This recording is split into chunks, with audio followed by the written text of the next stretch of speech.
Okay. Oh my God. Ugh. I was getting so annoyed. Happy Sunday, you guys. I'm sorry I'm 14 minutes late. For some reason, they changed my stream key and it was not connecting to my OBS. Can you guys see and hear me? Let me know if you guys can see and hear me in the chat room, please. Okay, let me see. Okay, good. What's up, Almighty Coven? All right, good. You guys can see me. I don't know. You know YouTube. I guess maybe because I haven't live streamed in 2 weeks, they changed my stream key. And I'm like just sitting here like it's not connecting. It's not connecting. And then I went in and pulled the new stream key and now it's working and you guys can see me. I hope you guys are doing good today. You know, it's been a while since I've been on here, but I want to come. It's a Sunday. There's a lot of really good discussions going on social media. And everybody was asking me on Instagram earlier to please live stream. Let's talk about the whole R.kelly situation. It has been crazy just watching how everything has played out with the release of the Surviving R.kelly documentary. Thank you guys so much. Nothing but love in the chat room. Y'all want me to slow it down? Okay, give me a, because some people like it slow, then other people say it's too slow. So we got quite a bit of people in here. Thanks, you guys. I've missed you guys too. So anyways, I'm glad I finally got it to work. I was over here getting so frustrated, like, what the heck is going on? So I want to come on here and talk about the whole R. Kelly thing. So let's start with showing you guys the trailer. I believe this was the second to last trailer. So let me know if anything is echoing. If you guys can't hear, let me know. Our daughter R.kelly has been with R. Kelly about 3 years now. She fell in love with someone that is a predator. It's been almost 2 years and we still haven't seen our daughter. We both was blindsided. We didn't know about the storm was coming. My daughter Dominique has been in his life for 9 years. Any man that don't let their mother see their child see their mother, and she still living, you ain't got no heart. I'm not giving up. I'm not. My plan is just to go into the hotel. I know she's there. God didn't leave me here and then take it away. I came too close. Come on, we leaving? Come on.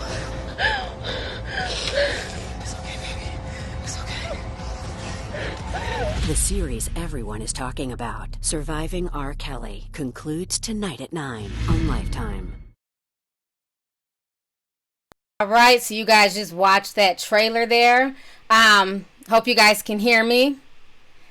So it's been a lot of people. It's been so many mixed emotions. One thing I've noticed is that a lot of celebrities who refuse to talk about R. Kelly, who kind of ignored the whole situation, they're all speaking up now. So it's been insane. So I just think at this point, you know, it's causing a really good discussion on social media.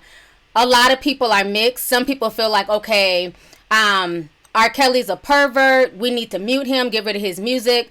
Other people are saying that, you know, we should be able to separate the man from the art in the same way people still watch The Cosby Show, even though Bill Cosby is now sitting in prison.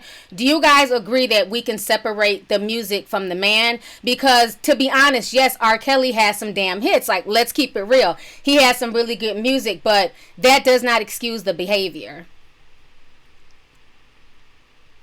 So Fatima says, all those celebrities are canceled in my books. Okay, so I'll go ahead and slow down the chat. It looks like a lot of people are asking for it to be slowed down. Let me slow it down to 30 seconds. So that should help you guys here. LaWanda, you're not late. You're fine.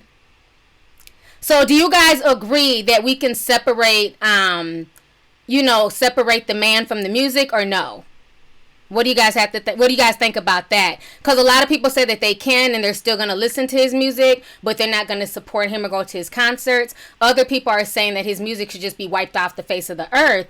And like I've always said, that's where we get into a slippery slope, because you have a lot of celebrities who have committed crimes, you know, who are convicted felons, who have done things just as bad, you know. So at that point, do we start getting rid of a lot of people's music? Do we start holding celebrities more accountable? Because growing up, a lot of the celebrities that we grew up with, especially like in the 90s, they had to hold themselves to a certain standard. You know, you couldn't be out here, you know, getting into criminal activity, going in and out of jail. You couldn't be pulling like what like Tekashi 6ix9ine and a lot of these celebrities pull nowadays. That wouldn't have flown back in the 80s and 90s because they had to keep like a really, you know, pristine, clean image. So do you think that we'll end up going back to that where we feel like our celebrities need to behave a certain way, and if they don't, they'll be held accountable via people not supporting their music or their craft? Michelle X says his music is about those little girls. Let's see here. Cookie Monster says throw the whole music industry away and let's get a fresh new start. Uni Flower says, no, honestly, how can you still listen knowing the disturbing things he did?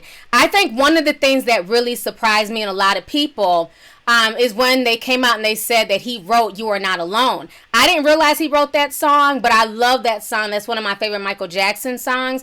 And then to find out that he wrote that because he got this young girl who was a senior in high school pregnant, and she ended up having a miscarriage, and that's the reason why he wrote that song. That to me is creepy, and it's like now I cannot enjoy that song when I hear it because I'm going to be thinking about this young girl on this Lifetime documentary that R. Kelly basically molested, got pregnant, and everything else. I mean, it was just really disturbing to watch this. And am I the only one who watched this documentary and felt like, where the fuck were the parents?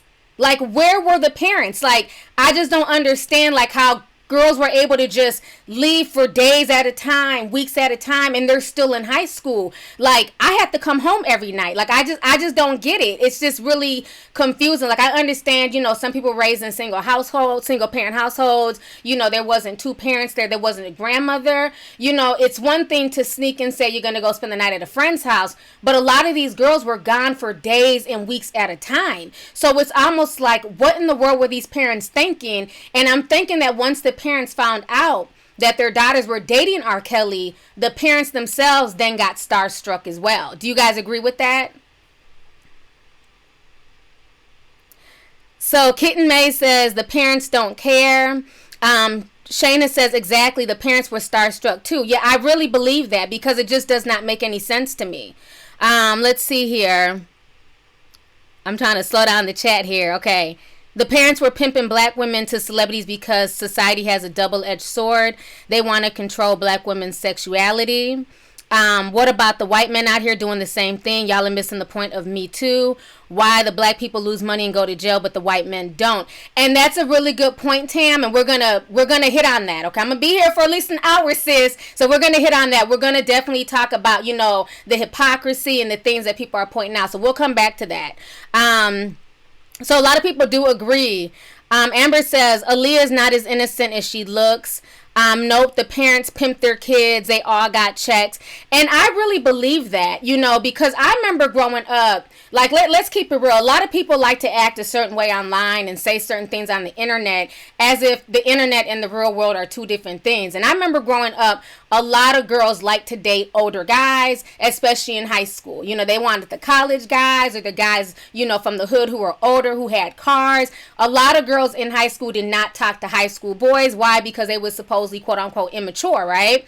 And so I'm not surprised by this. And me growing up in the Midwest, I remember being in junior high, and a lot of people in the Twin Cities come from Chicago. Like, once they tore down the projects, Robert Taylor projects and Cabrini Green and all that stuff, a lot of those people ended up migrating to Minnesota. So we went to school with a lot of kids from Chicago. And I remember, like, one of my really good friends, her older sister was in high school, and they were always telling me stories back when I was in junior high about how R. Kelly would come up to the high schools out there in Chicago and holler at them, and a few of their friends dated R. Kelly. And it seemed like a lot of the parents just didn't mind because it's like, he's a celebrity, he's famous. Well, if my daughter's going to date an older person, at least it's somebody who can take care of her, as opposed to some little, you know, scrub high school dude. So I feel like that was kind of the mentality back then.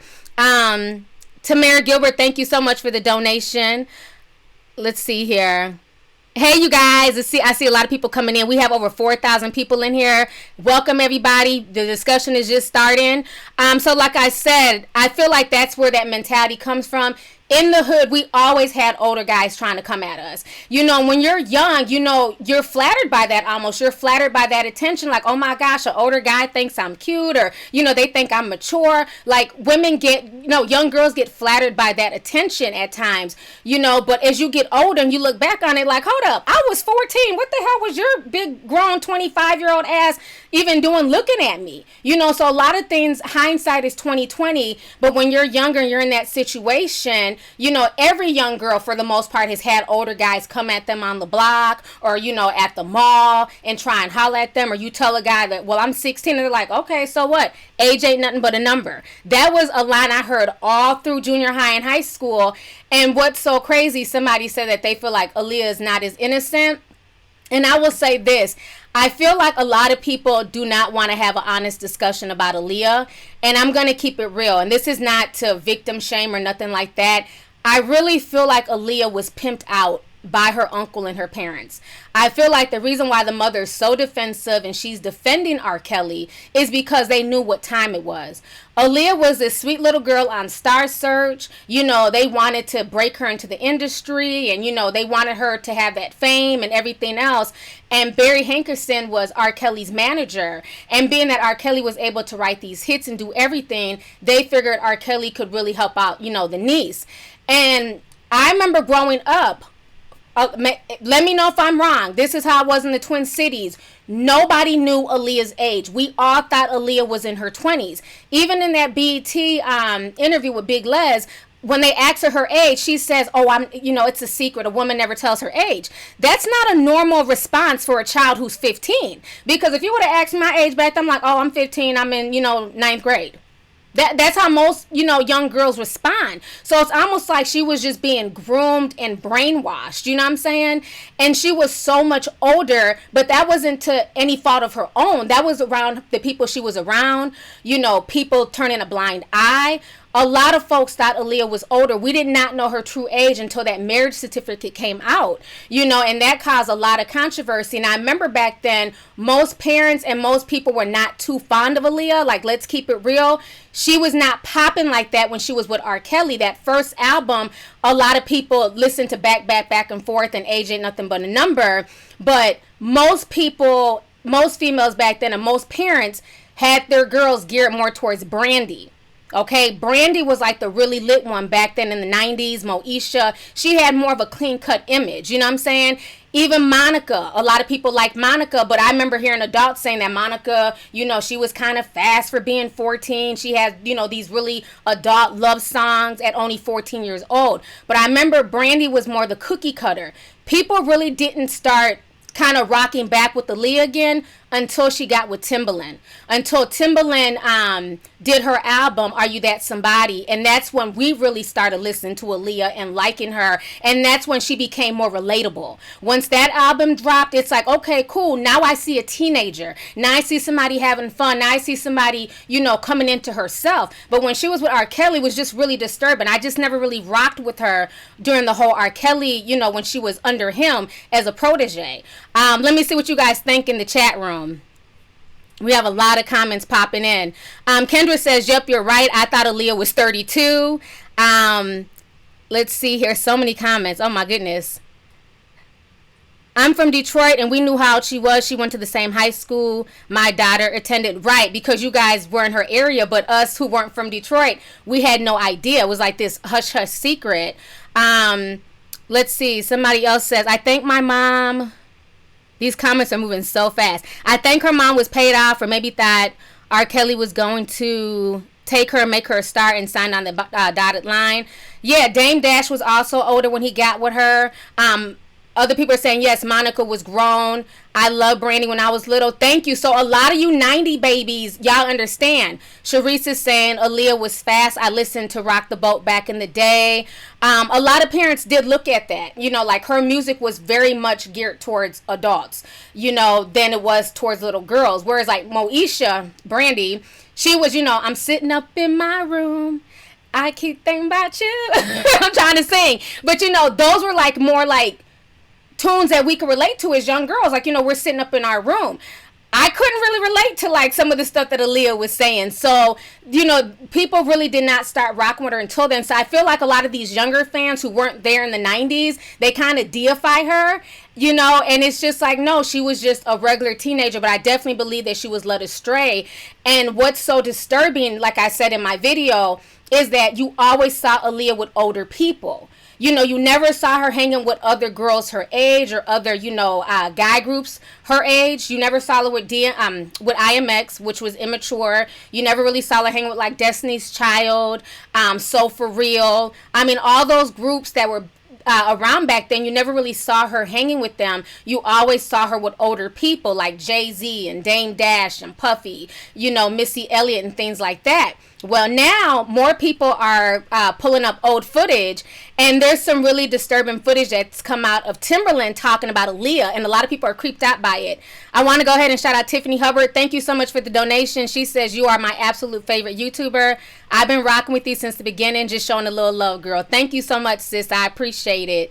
And shout out to all the new members joining. I appreciate y'all for joining. So anyhow, let me go ahead and play you guys this clip from 2011. This is Timbaland talking about Aaliyah, okay? So, like I said, we're going to have a real open dialogue. We're going to have real discussions. I don't deify people. People are like, oh, she's dead, you can't talk about her. No, I'm going to talk about what I remember back in the damn 90s. It is what it is, okay? So, let me go ahead and play you guys this first clip of Timbaland. Y'all check this out. First met Aaliyah. It's time for the world to hear this. I'm gonna give up a little secret. I was in love with her. I said, but I'm not. She's just a baby. I'm old. I said to myself, I'm just gonna be her brother. Oh man, I was fighting. A big war. But I loved Aaliyah.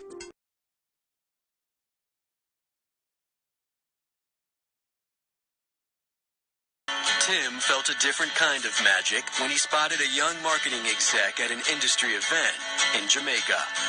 When I first saw her, I said, that's a girl I'm a man, because she reminded me of Aaliyah.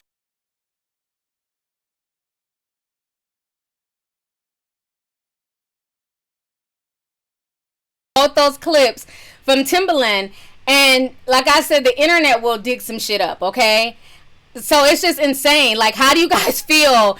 Look, the comment section done flip like, oh no, what the fuck? Wow, this dude is weird. Yes. So that's what I'm saying. Like, she was always around these older people.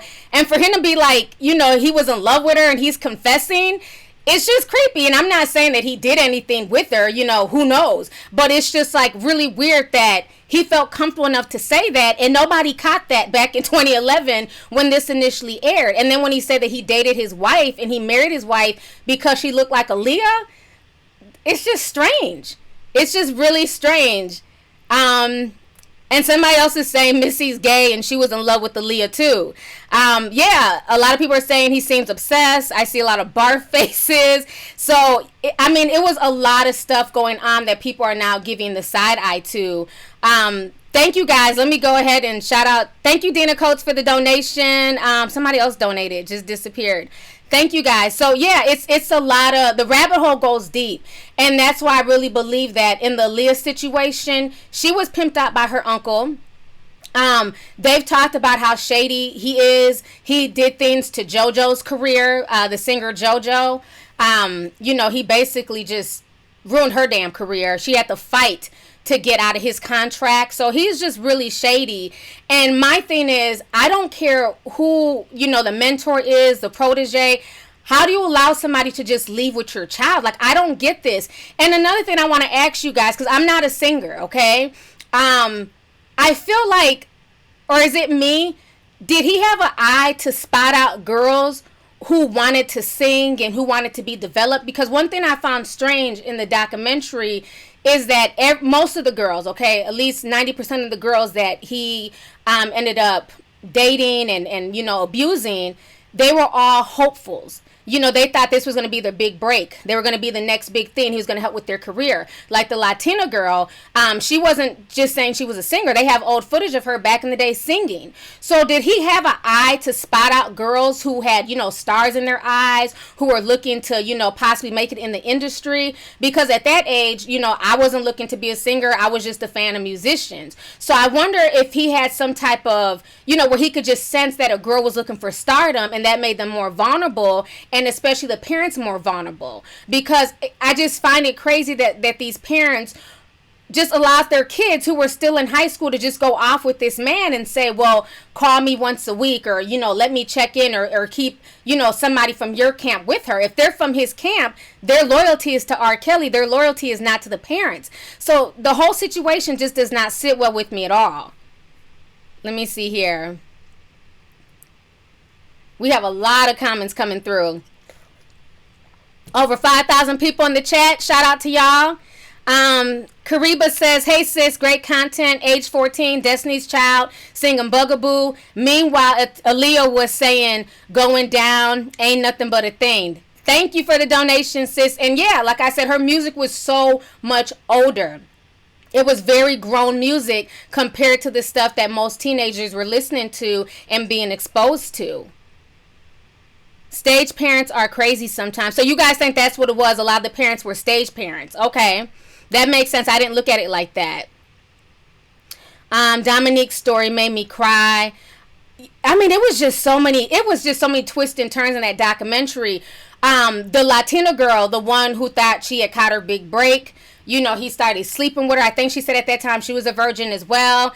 And then it got so bad that he gave her some like horrible STD. Her body went limp. She couldn't move. And then he had the audacity to send her mom like $1,000 or some shit. I mean, this is just insane. And it's just like, I don't understand how these parents were just okay with just getting cut a check. Meanwhile, your daughter is suffering. That's why I said I feel like the mentality back then was, well, my daughter's dating an older guy, but, because it's a celebrity, at least it's a guy who's made it. At least it's a guy who's rich. Because think about it. Let's keep it real, not to speak ill of the dead. And you guys know I'm a big Prince fan, but when Prince first met Apollonia, when he first met her, she was like, 16 at the time? Or no, was it not Apollonia? Excuse me. Maite. She was in the all seven and we'll watch them fall.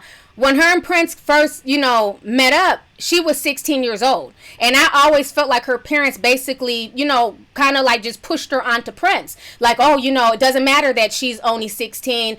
Prince, this grown-ass man, wants to be with our daughter. And they eventually got married, so, and this is nothing new. Muhammad Ali.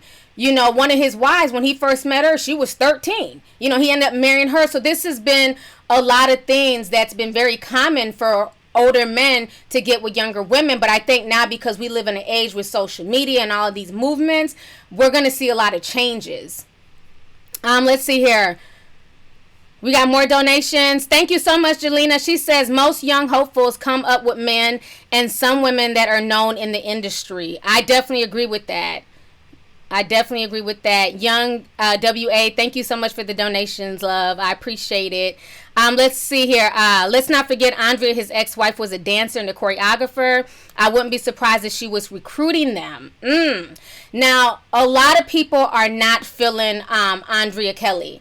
A lot of people have been dragging her on social media because for some reason, Andrea Kelly, a video surfaced of her, and I posted on my Instagram page, where some people are saying it's from 2017, other people are saying it's from 2 months ago, and she's in the car singing Happy People. So a lot of people are not looking at Andrea Kelly as a victim. They're feeling like she was complacent. She's trying to act like she was just hidden away in this house like Rapunzel, but I refuse to believe that she was just hidden away and she just didn't see anything, see no evil, hear no evil. I don't believe that. I do believe she was abused, okay? Don't get me wrong. I definitely believe she was abused.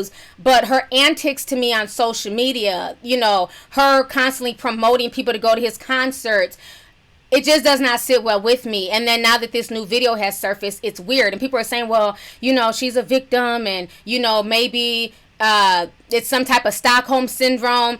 I don't know. I just feel like the way that the moves that she's making, they just don't sit well with me. And in that documentary, I feel like she tried to really minimize her role, even as going so far as to blaming, security and the bodyguards. He can't read like that. So who was, getting his plane tickets? Who was doing this? Who was doing that? And I agree. That needs to be investigated. But you can't tell me that this man was doing so much and you just had no idea whatsoever. So let's see. The comment section is lit right now. Let's see. Misha Mash says she bragged about the marriage several times. New Star says Andre is not telling the truth. Cameron says melanin poppin'. Thank you. Let's see here. I'm giving Andrea Kelly the side eye. Andrea does come off kind of shady. Some people seemed insincere in the documentary. So that's what BM is saying. People got a problem with her because she had the nerve to act like she did not know. I really do think she knew everything that was going on in her home. Brianna says, what about them 30-year-olds in the documentary? Now, let's get on those women. A lot of people are giving those women the side eye as well. Now, the beginning of the documentary with the younger girls, the girls from the 90s, especially the background singer, I wrote her name down, Javante Cunningham. I felt like Javante was a tortured soul, honey. I felt like she saw a lot in that studio, and I don't care what nobody says. I feel like R. Kelly slept with her as well. I feel like she's holding back. She doesn't really want to tell her stuff.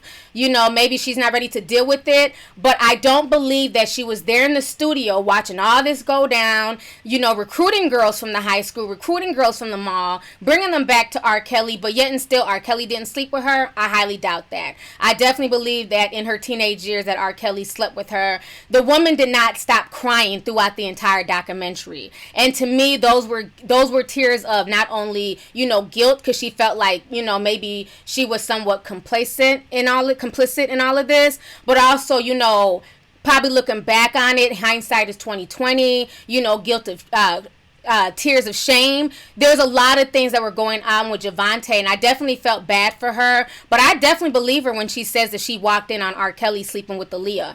I believe her more than Aaliyah's mother, because you can't tell me that you were with your daughter 24/7, but yet and still she has this music.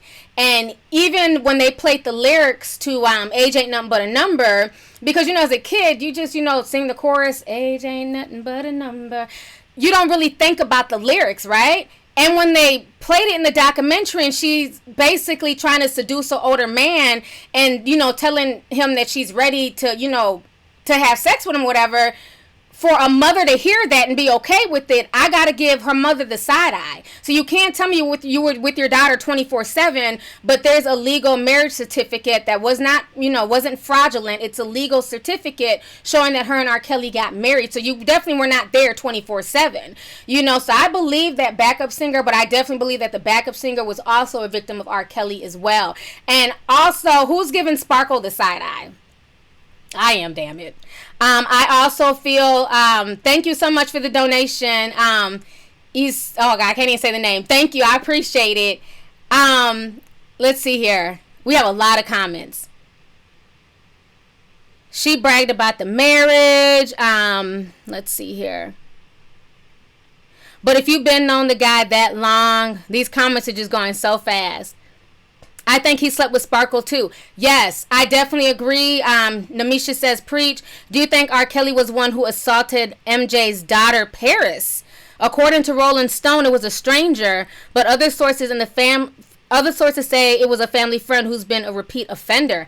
I never knew Paris was assaulted. I never knew that.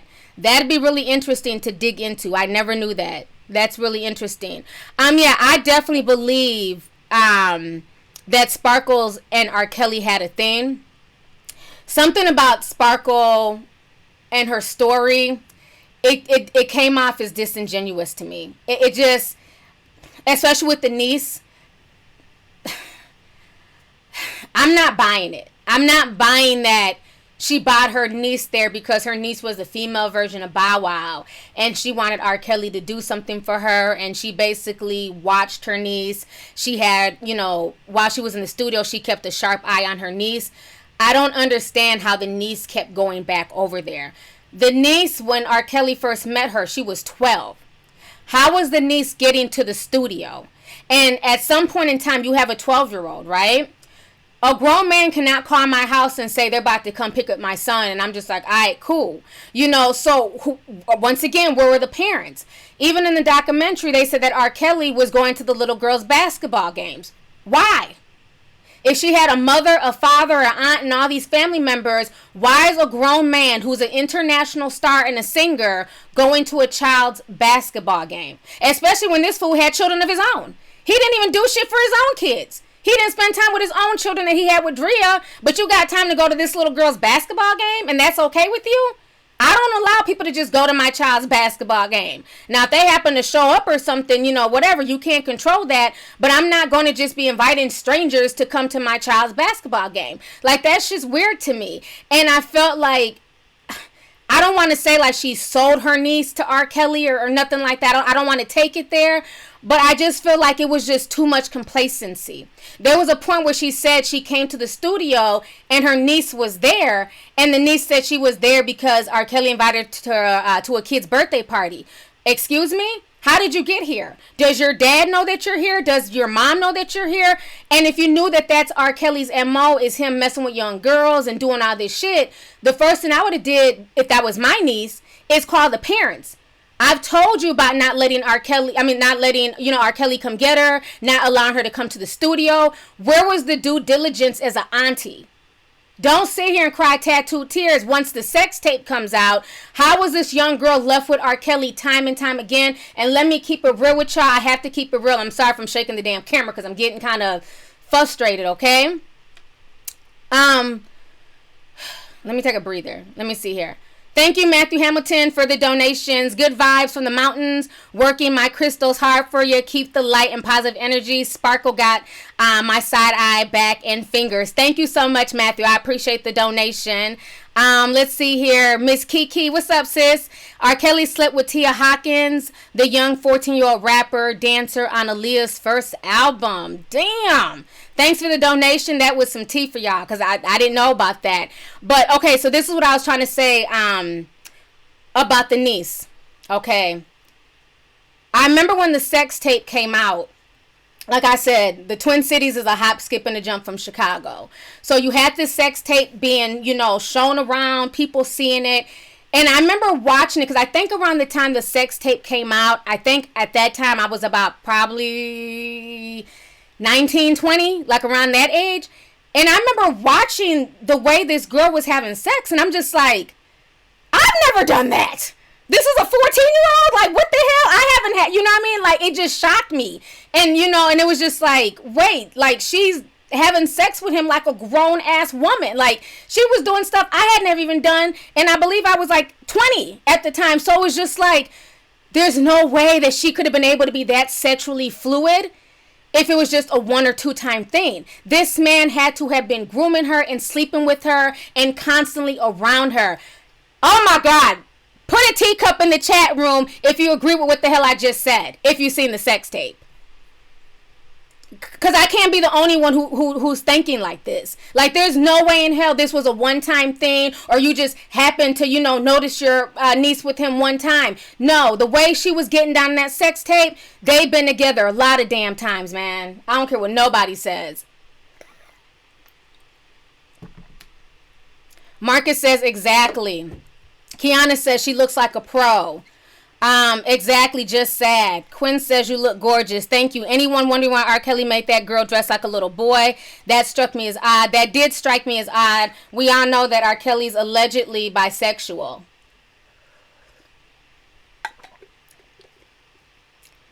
Okay, good. I'm seeing some cups in the chat room.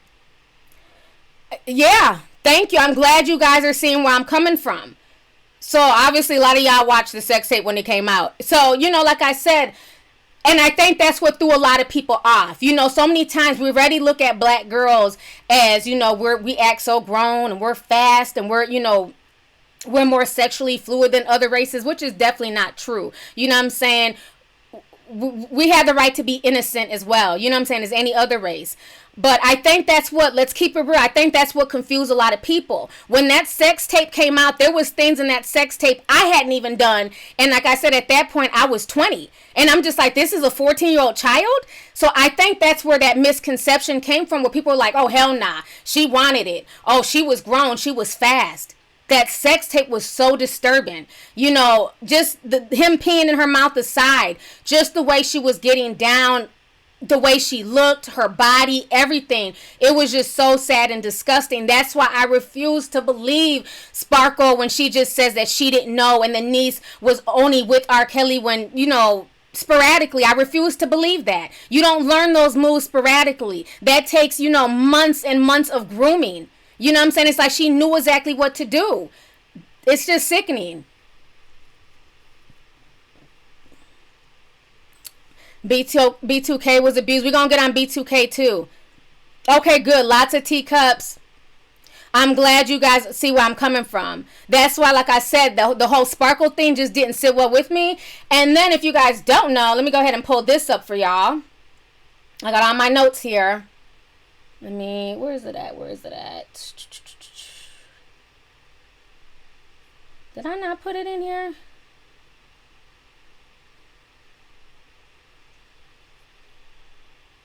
I don't know. It's gone. Let me find it. I want to show y'all this proof. I don't want to just say something.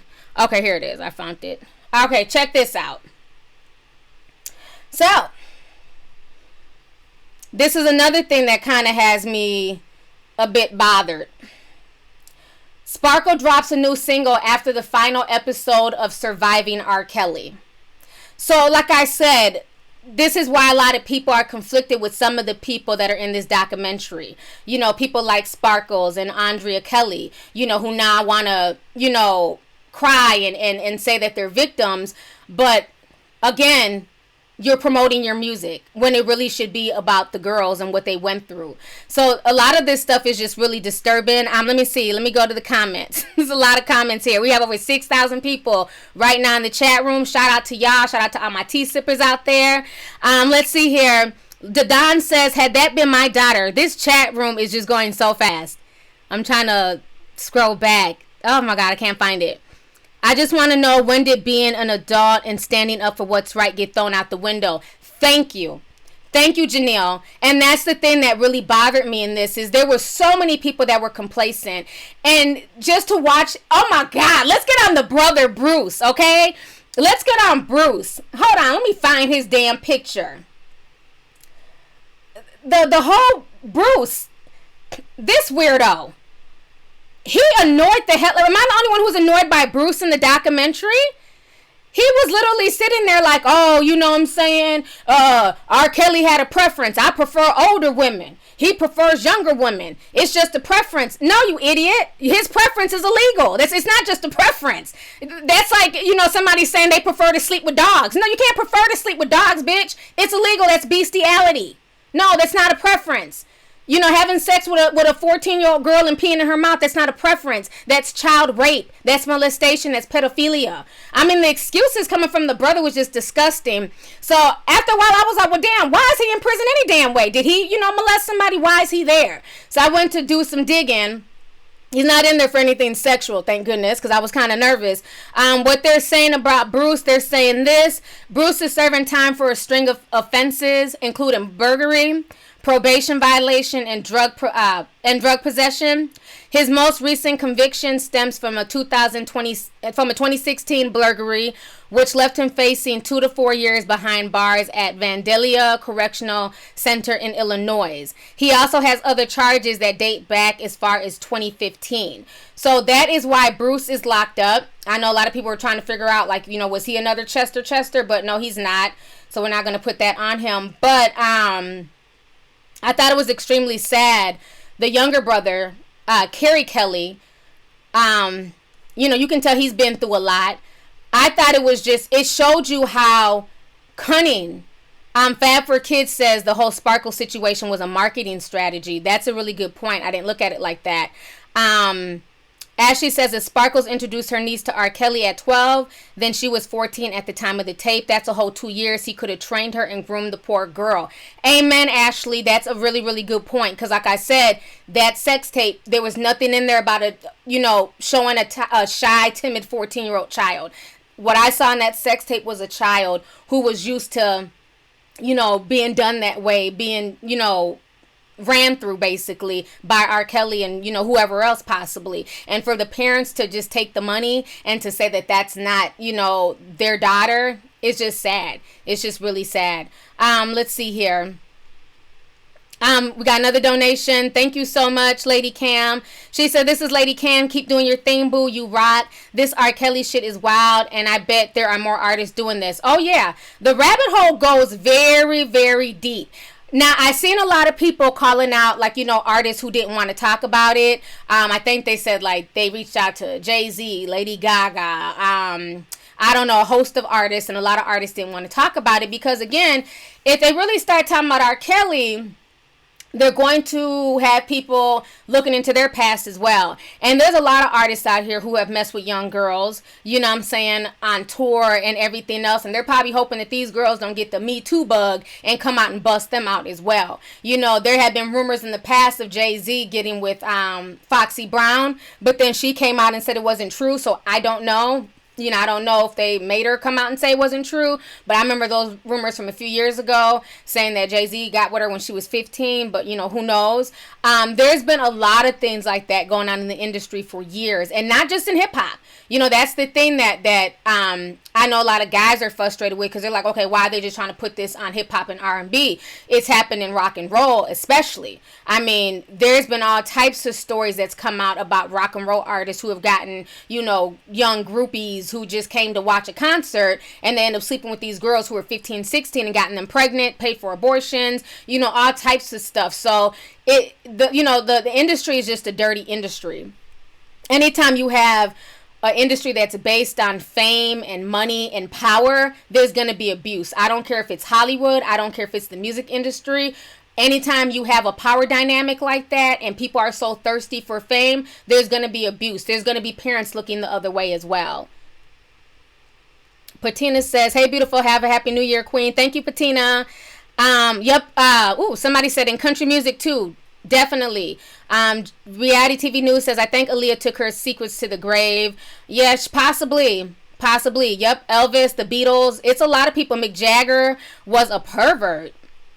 Okay. What's up, Mr. Male Sensitivity? Red Hot Chili Peppers. Yeah, it's a lot of people. Drake has been creepy as fuck lately. Yeah, that situation with, I think, what's her name? Ellie Brown, the girl that plays 11. And then somebody else says Jay-Z got with Beyonce when she was 17. Then they came official at 19. Oh, yeah, Wilmer Valderrama. He's another one. I heard so many stories about him when I lived in LA. It was ridiculous. Because I remember him dating Lindsay Lohan. And then as soon as she turned 18, they made it official. But he had been messing with her way before she turned 18. And it was other girls too. Younger girls. So Wilmer Valderrama, he's another one who's been out here fucking a lot of underage girls as well. But again, yeah, Millie Bobby Brown. That's her real name. I'm so used to calling her 11.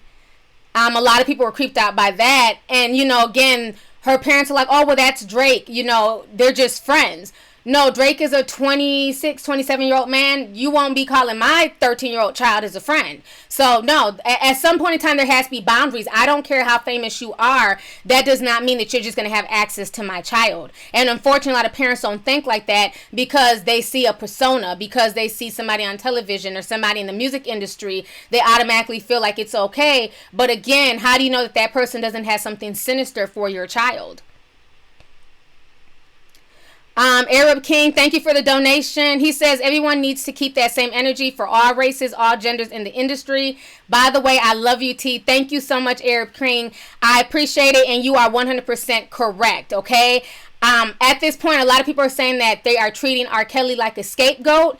I think R. Kelly deserves everything that's coming his way, but yes, we need to keep the same energy towards everyone, because since I came out and called out Asia Argento. I haven't really seen the mainstream media calling her out for having sex with that teenage boy. It's almost like that was just swept under the rug and it's business as usual. It's like when certain races get caught with their hands in the cookie jar, literally, it's, you know, it's news for a bit, then it disappears. I don't see nobody continuously dragging her because she's a female and she's a white Italian woman. But she's no different. The other person who just donated, okay, there we go, Allie E. Thank you so much. She says, I don't want the beehive to come after me, but that 90s star wasn't groomed. Ooh, okay. So she's talking about Beyonce. Thank you so much for the donation, sis. We have a lot of people in here today. Thank y'all for joining me. I can't believe it's already been an hour. I'm not done. I still have more to say about the documentary. Let's see here. Somebody else just donated. Trying to read your comment. It's going so fast. T, you've been in Hollywood and Cali. You see any strange things over there? Yes, I did. A lot of strange stuff. Yup, Tiger and Kylie. Don't forget Genuine. Who was Genuine fucking? I know there were rumors back in the day about him and Aaliyah, but I don't know if, you know, how true that is.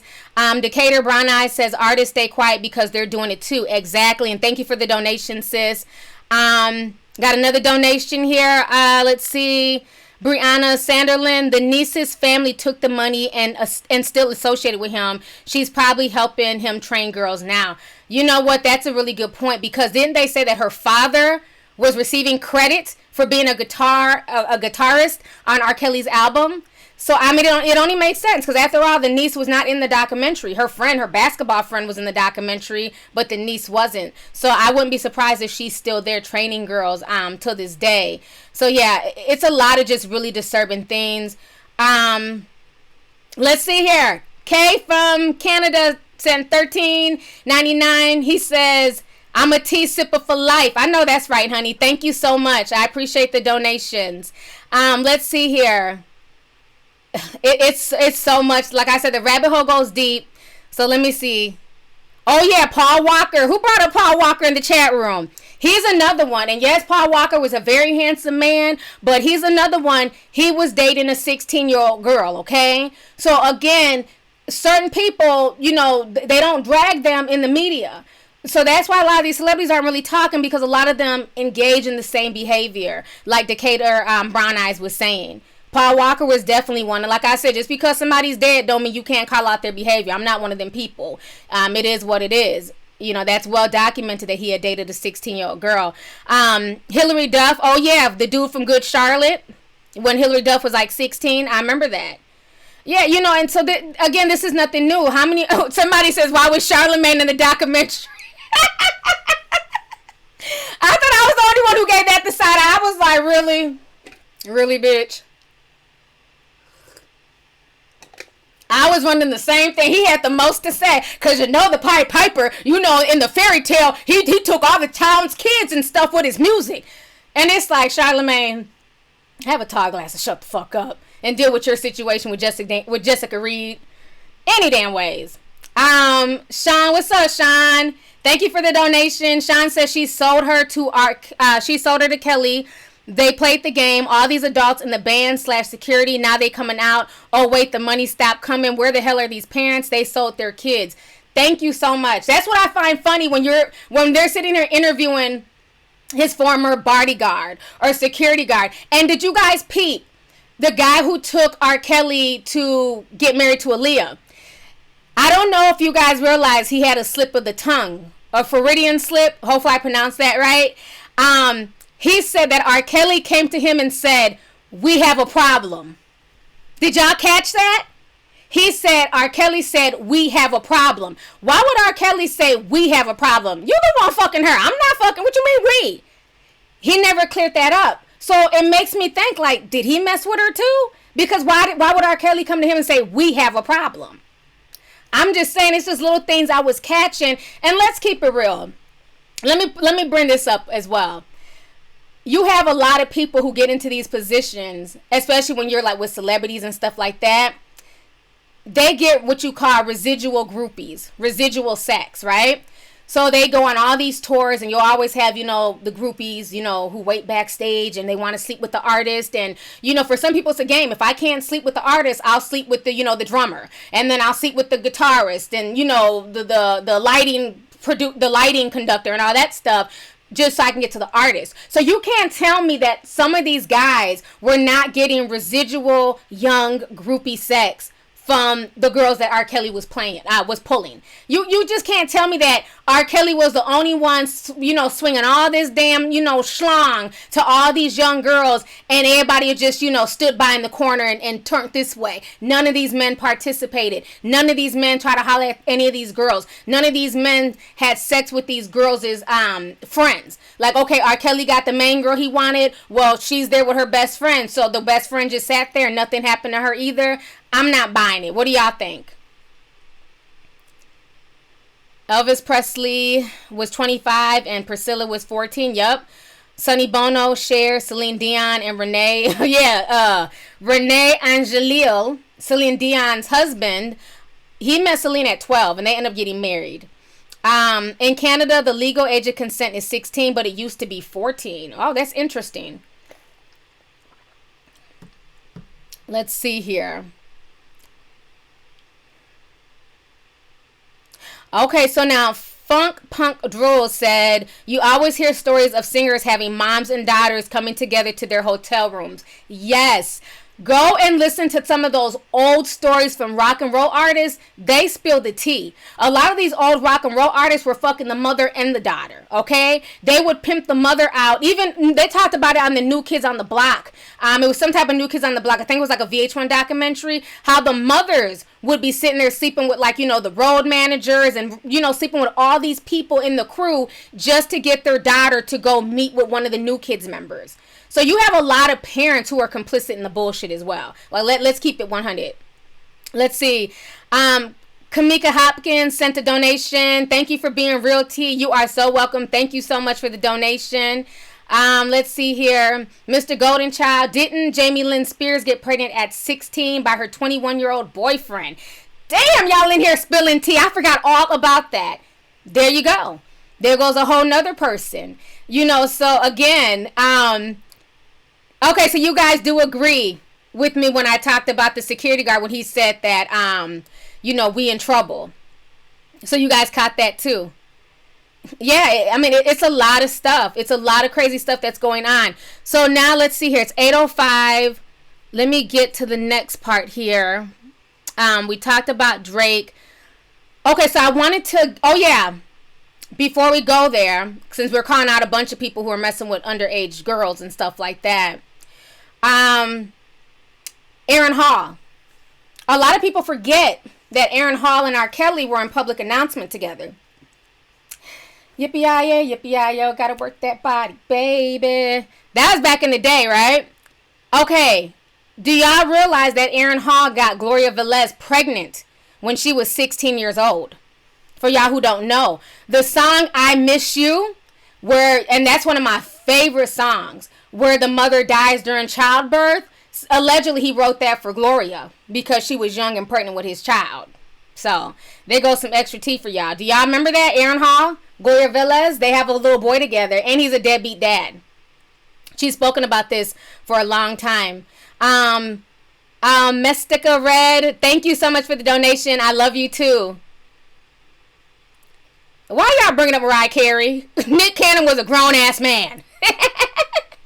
Yes, Guns N' Roses. They were out there wilding. He said he thought, hold on, what did he say? Somebody said Walt Disney. Y'all calling out the old school perverts, honey. He says he thought she was pregnant. I don't know who y'all talking about. Thank you, Najee, for the donation. I appreciate it. Jonas Brothers were in their 20s when they were dating Hannah Montana, Demi Lovato. I believe both were underage. Okay. I didn't know about that, Disney T. So, yeah, I just wanted y'all to realize that. What about the Subway dudes? Y'all in here spilling all types of tea. Who from Subway was out here messing with little girls? That was my group. Okay, Aaron Hall was with the group Guy. Yes, but didn't he do something with public announcement, or am I mistaken? Because I thought he kind of hung with R. Kelly as well. Okay. But either way, he still fucked Gloria Valdez, okay? Velez. He still had sex with her and got her pregnant at 16. That does not change what he did. Let's see here. We got a bunch of donations coming through. Is Simone 2112. Thank you so much for the donation. She says R. Kelly and his entire staff should go to prison, and a few of the parents should go too. Push through T sipper for life. Thank you so much. I appreciate it, and I definitely agree with you 100%. They definitely should. Way too many excuses for these people. Let's see. We have another person. Oh my goodness. These are disappearing. Ebony Angela, much love to you. Thank you so much, sis, for the donation. I appreciate it. We have a lot of people in here. Okay. Jonathan Baradas and Charlie Sheen. Please don't tell me he was fucking Jonathan Baradas too. You know, that was Ashley Banks, Tatiana Ali's man. She was with him when she was dating him during the time he killed himself. I really hope Charlie Sheen didn't mess with that boy. That's sad. I'm going to have to look into that. I don't know what happened between Jonathan and Charlie Sheen. Okay, people are asking me to talk about B2K. Okay. See, one thing I can't stand is when people are like, T, have you seen this? I've been on YouTube for, damn it, 130 damn years, okay? I done talked about so much stuff, and people like bring it to me like, oh my God, did you see this video of Raz B calling out? I talked about it years ago. You know what I'm saying? And shout out to Miss Gia TV, one of the originators, one of the OGs. She was the one who brought that to light. She's the one who ran with that story. She put it out there for the mainstream and everything else. And fast forward, 8-9 years later, nothing has happened to Chris Stokes. Matter of fact, Chris Stokes is denying everything. Let me go ahead and show y'all something here. I believe I have. Okay. So this is, a lot of people are saying that there needs to be a Lifetime movie. There's a lot of memes going around now. Matter of fact, Chris Stokes was trending the other day. I'm going to end up doing a video on it, like an update. But he was trending the other day because people were like, okay, well, y'all want to keep coming for R. Kelly. What about Chris Stokes? What about P. Diddy and all these other people? And I don't know, you know, allegedly. I don't know. But the Chris Stokes thing, Raz B caught that out. I mean, he has whole videos on social media. I don't know, some of these videos were removed, but I remember when everything was going down back in 2009, Raz B was putting it all out there, said that Marcus Houston, his own blood cousin, Chris Stokes, was molesting him and forcing him to sleep with the other members of B2K. And this is an old picture. And, you know, being a teenager, because we were kids back when this picture was out, and looking at this picture now as an adult, you know, looking at it back as an 8th grader, seeing this, it's like, oh, you see your favorite boy group and they look cute, and oh, Marcus Houston has a nice chest, and oh, go home, Roger. That's how we look at it as kids. But as an adult, seeing these boys who are no older than maybe 15 or 16 at the time, this is completely unacceptable. That these young boys are in a bed together in their underwear. Why? Like, why was this photo shoot done? You know, so certain things, it makes me give people the side eye. You know, as you get older and you become more aware, like, that's not normal. That's not okay. That wouldn't fly today. But people have been confronting Chris Stokes. And basically, let me see if I can find the other clip. I got a bunch of, like, screenshots and stuff. So, let me pull it up. Where's the other Chris Stokes?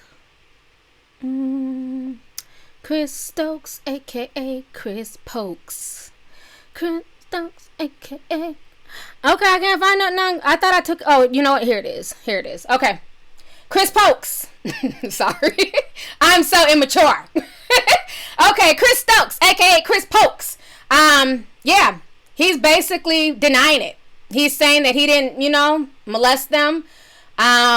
And he's really upset that his name is being tied to this. But again, like somebody said, if we're going to talk about R. Kelly, we need to have the same energy for everybody else. So he's not back in the media because of this. But he's denying the allegations. He's saying that he did not rape his cousins and the bandmates and everything else. And I don't believe a word of what he's saying. There's too much proof. Y'all laughing at my song? Y'all know I just sing whatever comes to my mind. Okay, let's see here. Let's see. We got some more super chats. She Black Beauty, thank you so much for the donation, sis. I appreciate it. Let's see here. We also have another person. Thank you so much. I love I love myself for the donation. I appreciate it. Yeah, so that's the thing. Oh yeah, Kimora Lee and Russell Simmons. That's definitely right. You know, and I've talked about that previously. So now I want to go ahead and play something for you guys here. Oh, so much stuff. So much stuff. So somebody sent me this video today. I want you guys to listen to this. It's R. Kelly talking about his mother. I definitely believe that he was definitely touched, molested. He's been through a lot. This in no way excuses the stuff that he's done. Just because you're a victim of molestation, just because you're a victim of abuse, does not give you the right to then, you know, turn around and inflict that same victimhood onto somebody else, okay? But I definitely think that there's some real sinister shit going on in the R. Kelly family. I also heard that one of the main people who was molesting him and the younger brother, R.kelly, was the sister. But listen to what R. Kelly had to say about the mother. Go ahead and check this out.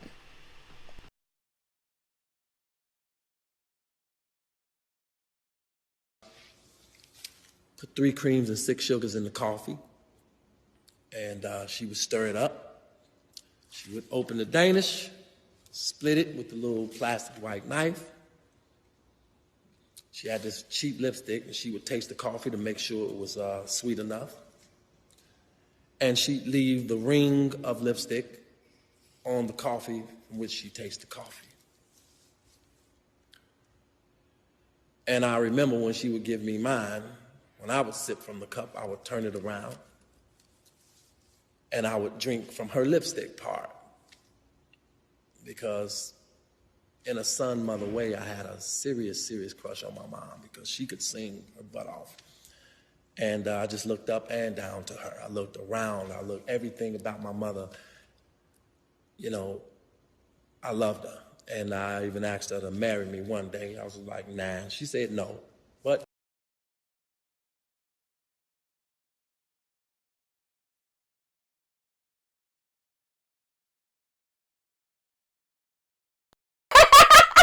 That was the nastiest shit I've ever heard. I don't give a damn. I couldn't even keep a straight face while watching that shit. Did y'all hear what he just said? His mother would literally have lipstick on, cheap lipstick, sip from a cup, and then he would purposely try and drink from the part with the lipstick. What is wrong with this man? This is just gross. And then he said he even wanted to marry his mother. There's definitely some sick shit going on in the R. Kelly household, okay? Everybody's laughing at my face. Oh my God. Okay, we got some more super chats. Thank you, Latonia, for the donation. I appreciate it. Let's see here. King Alone says, glad to see you back. Speaking of Aaron Hall, his song Don't Be Afraid from the Juice and Grand Theft Auto show. He got R. Kelly shows that he has R. Kelly tendencies. Thank you so much, and I definitely agree. Thanks for the donation. Let's see here. Sammy Leo says, let's see here. Lovely T, I want all the smoke in the YouTube streets because you just snatched my edges of how pretty you look tonight. My body is ready to be gay. Love you. Oh, thank you so much. Love you too. And thanks for the donation. I truly appreciate it. Let's see here. Alicia Guy, thank you so much for the donation as well. Y'all are straight. You know, thank you guys. I'm humbled. We have over 6,000 people in here. I'm glad you guys are enjoying the show. Yes, I'm telling you, that was my first time watching that earlier today, and I posted on my Instagram. I was shocked. I'm like, that's not normal. You know, maybe I'm a germaphobe because I don't drink after people. People know if you come and you take my fork and you start eating with my fork, you can just have the whole meal. If you come and sip out my cup, you can just go ahead and finish the drink. I don't, you know, spit and shit with people. That's just not my thing. But yeah, that's just some. Somebody said that's some. What is that? Ophelius? Oh, you know that it's like a Greek character. It's like Oedipus complex, where the man fell in love with his mother. There you go. Thank you, guys. The Oedipus complex.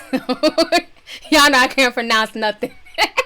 That's what it seemed like to me. You know, so there's some sick stuff going on because that's not normal. That's not normal for him to be fiending for his mother like that. Time he wants to marry his mother. Like, what are you talking about, R. Kelly? You're just a weirdo. And I mean, this interview is from a few years ago, and it's like, how are people not catching that? Like I said, I've never seen it before. Yeah, what's his name? Old ass Hugh Hefner. He's another one. I have found some tea on him, and I don't know if I took that screenshot. I was reading up some new stuff on Hugh Hefner. I have this picture of him and Elvis and Jerry Lee Lewis. They were all dating young women. But Hugh Hefner, quiet as it's kept, and I also blame Brooke Shields' parents. They had her in a bathtub at the Playboy Mansion, and they did a photo shoot of Brooke Shields when she was 10 years old in a bathtub naked. So Hugh Hefner was a nasty pervert as well. And back in the 70s, they allowed a lot more stuff. There wasn't as much protection for children. Brooke Shields was in a lot of like really suggestive movie roles. I remember, who was the other little young girl? She's a grown white woman now, but she played like a prostitute back in the day. So they just didn't have the same protection like a lot of kids have nowadays. But Hugh Hefner was definitely a devil. He messed with a lot of underage girls, and Kendra even admitted it, that she started fucking Hugh Hefner like around the age of like 17 years old. But you know, they don't get on Hugh Hefner. He's seen as a hero to a lot of people. So let me see here. We got some more people. Let's see. Sangay says, love you, T. Only YouTube news I watch now. Thank you so much, sis. I appreciate it. Let's see here. Fiona says, I love you too, sis. Thank you so much, you guys, for the donations. So yeah, it's insane. It's crazy, like the hypocrisy and everything. So you guys just watched that disturbing R. Kelly footage. I have some more stuff here that I want you guys to check out, okay? The whole Dame Dash and R. Kelly thing, he spoke out about it the other day. He did an interview. He also, kind of called out Jay-Z. And I know a few people kind of got in their feelings because I said that Jay-Z and Aaliyah, at one time did date. And people are like, no, Aaliyah said that she never dated Jay-Z. Well, shit, Aaliyah also said she didn't fuck R. Kelly. Y'all believe her? Aaliyah was one of those girls, she was very adult-like and she was very private. She didn't put her business out there. You got to realize this was like in the 90s and 2000s. This is not like how Instagram is now, where people just run their mouth, put all their business out there. Aaliyah was never that type. So she's not going to come out and say that she dated Jay-Z, but it's already been documented that at one point in time they did kick it. You know what I'm saying? It's been admitted to. Dame Dash even talked about in old interviews that Jay-Z got to Aaliyah first, and then him and Aaliyah started kicking it. And even though he did get with Aaliyah when she was, of age, she was still young, and she was still many years younger than Dame Dash. So a lot of people feel like Dame Dash is being messy and being a hypocrite. But, again, at least Aaliyah was of age. I'm going to go ahead and play you guys both of these Dame Dash interviews where he's talking about Aaliyah and then Jay-Z. So y'all check this out. For you, because you were with Aaliyah at the time of her passing, and the stuff that's going on with R. Kelly, which to me is disgusting because everybody ain't lying, and what's done in the dark always comes to light. What are your feelings about that situation? There was a girl, and when she was even trying to talk about it, she couldn't. Yeah. And I remember Aaliyah trying to talk about it, and she couldn't. She just would leave it at that dude was a bad man. And I didn't really want to know what he did, to the extent that I might feel the need, to approach to just deal with it, just because that's what a man does. But it just was so much hurt for her to revisit it. It was like I wouldn't even want to revisit it without a professional. Whatever got done was terrible. And then what bothered me was it was like, I watched John Legend be fearless about his opinion of it, regardless to politically how it may seem. Right. But I've been tight. The intro, because he referenced Aaliyah, but other than, again, I think from that moment everything changed because I knew morally we were going different directions. So even at the concert, you wouldn't even try to go? I never went to none of that shit. Wow. Never knew that. I mean, you did know it. I wasn't there. You would have known it. That project probably would have done well if I was a part of it, but I just couldn't, out of respect for her. But again, it was something where I was like, I think Rockefeller might be over, because it doesn't represent the same thing for homie that it represented for me. Moral fabric and love means more than anything, and respect. And it just hurt me that he could still move forward knowing how much I cared about her, but he knew her. You know what I'm saying? And he knew, morally how crazy that was. So I was just like, damn, it ain't really about the money with me. I'm not going to say that was the main thing, but that was definitely one of the elements where because you got to remember the energy Rockefeller had. You know, it was Kanye, Jay-Z.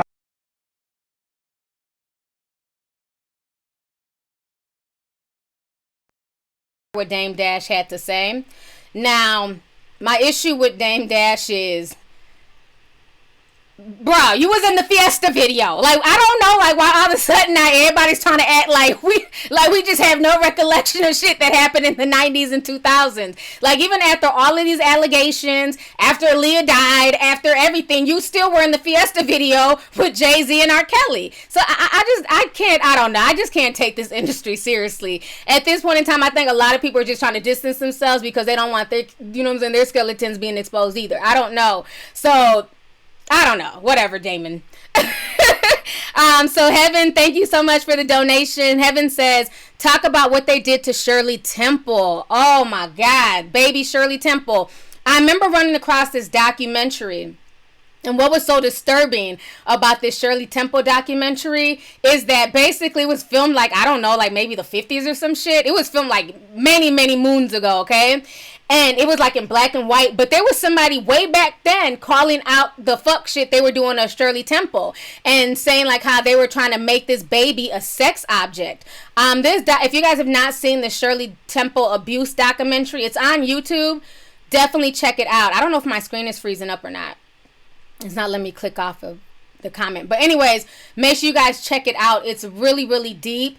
And the abuse that young girl faced was insane. And even like the other child actors that acted with Shirley Temple, like there is one scene where they had her and this little black boy, and he's like in his underwear and he's dancing in a room full of white men, older guys, and how she would always have like her butt out and, you know, had her butt facing towards the camera. And a lot of people were saying that she was sexually abused as well. There are scenes where, you know, it's just so disturbing when you think about it. It's like, who the hell comes up with this shit? They put like these cow udders in a wall, but it looked like condoms, honestly. But they're supposed to be cow udders, and then they have the baby sucking on these cow udders, and it literally reminds you like a penis with a condom on.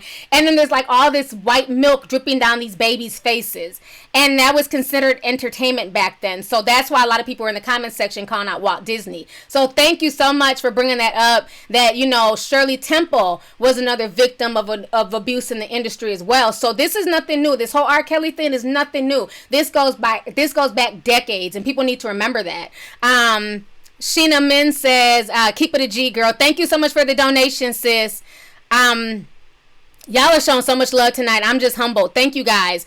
Afia says, can you talk about how R. Kelly was gay and messed with his friend called Buddy?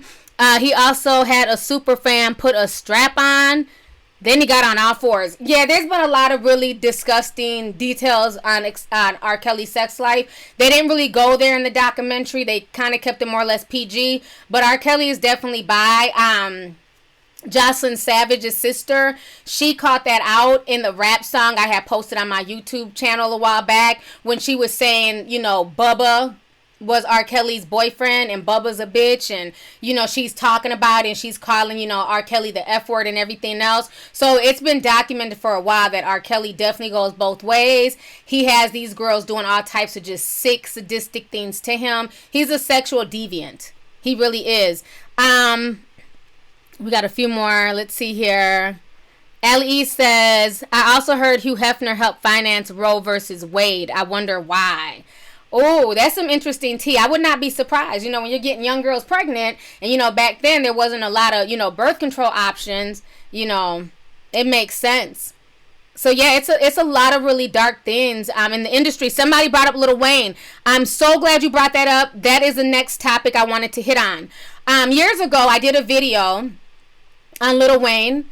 He was on this tour bus with Little Twist and basically saying, Little Twist, you know what I'm saying? Have you had any coochie yet? Are you fucking? And Little Twist is like, no, you know, I'm 15. He's like, I don't care if you're 15. I had Reginae when I was 15. I got raped at 11. I'm loving it. Now, this is a video that's been out for years. I talked about this years ago, and I was drug attacked and threatened by Lil Wayne stans. I mean, and this when I first came on YouTube, so of course, you know, they drugged me. Lil Wayne was the GOAT. I had no right to talk about it. Who cares? You know, I'm just an idiot. Like, people drugged me for my Lil Wayne video, and it's so funny now because all these conversations are coming back up, and I have people sending me the same video that I did a video on years ago, and they're like, did you ever see this? You got to talk about this. I'm like, I did, like 8 years ago. Nobody gave a fuck. I got attacked. But now people are seeing things with different, you know, with a different set of eyes, and they're seeing how disturbing this is. And one thing about this video, it still disturbs me to this day. Let me go ahead and play it for you guys. Y'all watch this, and then we'll come back and we'll talk about it more. So give me 2 seconds here. Let me pull this up.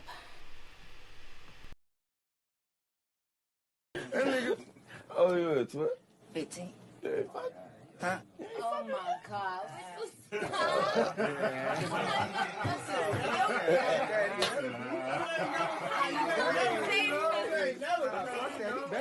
You bet I'm on the real. Cause I was fucking at 11. I had Nate at 15, nigga. I had my daughter when I was 15, nigga. It ain't cause you a male, it ain't cause you 15, you supposed to, cause you're young money. You're supposed to. Fuck that shit, nigga. That stuff fuck. I got raped when I was 11, Twist. I loved it. I ain't never pressed charges.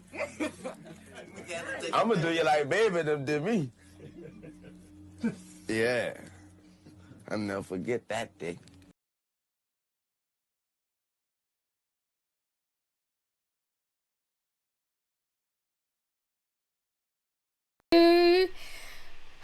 I told you I was a disturbing video. It's old though. And it's sad now when I think about where Little Twist is, and I think about where were his parents. You know, I think had that video surfaced and I see my son on the tour bus, I wouldn't want to grab my son. You know, you could just see how uncomfortable Little Twist was. Nicki Minaj was also there. You can hear in the background like, oh, you guys stop. The fact that he thinks him being raped at 11 is no big deal. I didn't press charges. I love that shit. And even alluded to, you know, Birdman, you know, what they call him, Birdman Sandusky. You know, he's been accused of, you know, certain things too, in the past with other boys. So the thing I take away from that video is that our culture does not value the sexuality of boys. You know, so many times, you know, we tell little boys that, oh, you can't be raped, or, you know, man up, or you should like it, or you should be lucky. How many times have we seen stories where, you know, these female teachers have had sex with young boys, and people say things like, oh, you know, you should be happy that that fine teacher gave you some. No, they shouldn't be happy. You know, when somebody's sexuality is tapped into early, it can affect them for the long run. You know what I'm saying? And especially when it's being tapped in by somebody who's much older. Because you guys, again, you have to realize that when you have sex with somebody, you exchange soul ties. Okay? So it's one thing for like 2 13 or 14-year-olds to sleep together. They're exchanging soul ties on a similar level. They're a similar age, similar, you know, wavelength. When you're exchanging soul ties with somebody much older than you, it really fucks with you mentally. And so much so that you can't let that abuser go. You know what I'm saying? It really fucks with you mentally. And I just hate the fact that people just don't take, like, you know, rape of young boys seriously like they do young girls. So we have some more super chats here. Okay, so Tiana Kawan says, what about Dan Schneider? Dan Schneider is a Nickelodeon pervert. You know, I don't miss shit, sis. Them damn Nickelodeon people, honey. I can make a whole series on the people behind the scenes of Nickelodeon that I get the damn side eye to, okay? Dan Schneider being one of them with his damn crazy foot fetish. He's just creepy. Creepy as hell. If y'all don't know about the Nickelodeon shit that happens behind the scenes, y'all better damn research, okay? Let's see here. Little Golf Girl says, I love how you stand up for what you believe in. T, haters be damned. Thank you so much, baby. I appreciate it. And thanks for the super chat. Let's see here. Rebecca Girl says, T, you are my absolute favorite. Keep rocking, beautiful black queen. Thank you. And you are beautiful as well, Rebecca. Thank you so much. Yeah, it's a lot of just really sad stuff. And people are saying, Dan Schneider and Amanda Barnes. I definitely believe that he played a hand in Amanda Barnes, in her going off the deep end. You know what I'm saying? And like I talked about in previous videos, again, people like to attack me just because, you know, I believe in certain conspiracies and I like to research. It is what it is. When something piques my interest, I research. And when I did my video about the Olsen twins, you know, and I was like, I can't make fun of them. Like, I can't, like, they gave us their entire childhood. They've been in front of the camera since they were literally 6 months old. They gave us, their entire childhood was sold to us. I watch Full House every Friday or whatever, TGIF, you know what I'm saying? And to see how horrible and decrepit they look now, and who they're married to. I mean, their husbands are like in their 50s. These girls went through a lot of trauma and abuse on the set of Full House. And if you guys don't know that, you guys definitely need to research the abuse and trauma that happened to the Olsen twins. Just a lot of just really, you know, just insidious shit, you know, happened to those young girls. Those girls were literally pimped. They were just being used as money bags to make money for so many people. And then once they got old and they hit the age of 18 and they weren't young and fresh anymore, they kind of just, you know, got thrown out there to the wolves. So a lot of these people in the industry, they've been through a lot, and I would not be surprised if Brown, you know, faced some abuse on the set of Nickelodeon, because the way he's acting, there's something that happened to Orlando Brown, and I'm not saying just sexually, but sometimes when you're in a sick environment, things can just stay with you and it can affect you and haunt you and haunt you and haunt you. And Orlando Brown is definitely fighting a lot of demons. Let's see here. Somebody says they don't want their kids to be a part of the industry. It's a YouTube video called Secret, where Dan Schneider and other perverts were inviting boys to mansion parties. Yeah, there's a bunch of stories. You just gotta, like I tell you guys all the time, the rabbit hole goes deep. There's all types of stuff. Let's see here. We got some more people leaving comments here. My screen keeps freezing up. I hope you guys can still see me. Okay, so SC Nonaful says John Phillips had sex with his own daughter for years. Mackenzie Phillips from the Mamas and the Papas. Yes, he did. He did. And nobody talks about that anymore. That was her father. If her own father could sleep with her, you can't tell me he wasn't passing her around to his friends, to bandmates, to other people. You know, if you're bold enough to sleep with your blood child, there's no holds bar there. You have no moral compass. Let's see here. Matthew Hamilton, loyalty sipper, here since the purple bedspread. I know that's right. Let's see here. You got money, but treat the kids to a snack on my little money. Support and value your face on my screen. Thank you so much. I appreciate it.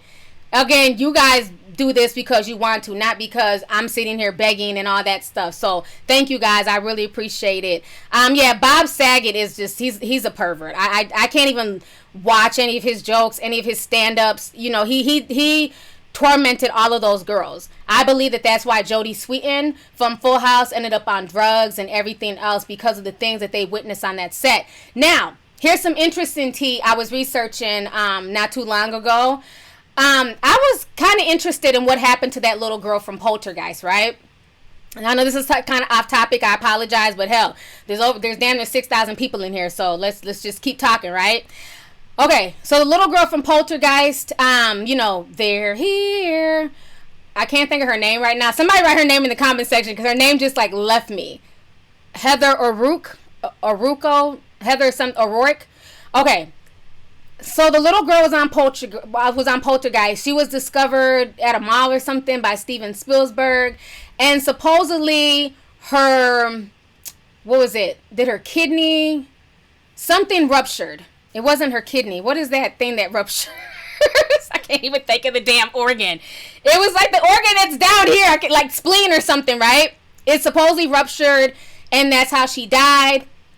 Well, somebody sent in a blind letter to, was it Radar Online? One of those sites that takes blind letters from people. Thank you, Heather O'Rourke. Thank you. I appreciate it. Yeah, she played Carol Ann. What was the part of her that ruptured? Because I cannot think of I don't know if it was like her appendix. Thank you so much. See, that's why I love my chat. Because I'm trying to keep everything like in my mind, but I have so many things going on. Her appendix, right? So usually when people have like appendicitis and they have issues with their appendix, I remember one of my really good friends growing up, she ended up having to have an emergency surgery because she was in so much pain for like 2 days. And when they took her to the emergency room, they seen her appendix was about to burst. They had to do an emergency surgery. She had a scar, everything else. So something with like your appendix, that's not nothing that you just wake up one day and it's like, oh, you know, her appendix burst and she died. Like, that's a pain you would have been feeling for, you know, a few days, a few weeks. You know what I mean? And so this is what the blind letter was saying. They were saying that basically she was on somebody's set. I want to say Nicole Eggert, Charles in Charge. It was a bunch of people there. And so they had her on the set and they had her on stage in a bikini. And they had the lights facing her and the lights were just blinding her, right? So this is what the blind letter was saying. And I'll try and find the link and, you know, y'all can go research it. But supposedly the lights were blinding her. She's uncomfortable. The girl who had been groomed before Heather, she was at that point, she was the it girl. And even though she had done everything sexual with a lot of the crew members and the people, you know, on that sound set, she was old news by then. So then they supposedly, allegedly brought in Heather and they had her parading around in a bikini. And the lady says that the last thing she remembers is that basically Heather was hauled off to some room. And she heard Heather screaming bloody murder or whatever. And then she said like maybe 10 minutes later, one of the guys, they ran out and they asked for the set medic that supposedly something happened to her and she was bleeding everywhere. And so then they took her to the hospital and she later was pronounced dead. So basically the blind letter is saying that whole appendicitis thing, that her appendix just burst, was bullshit. They're saying that she was allegedly, something was inserted in her and they put it in her too far. And that's what whatever bursted inside her body. And that's really what killed her. So, you know what, like I tell you guys, the rabbit hole goes really deep. And I'm not saying that, you know, just because the blind letter said that it's true. That's just something that just popped up recently.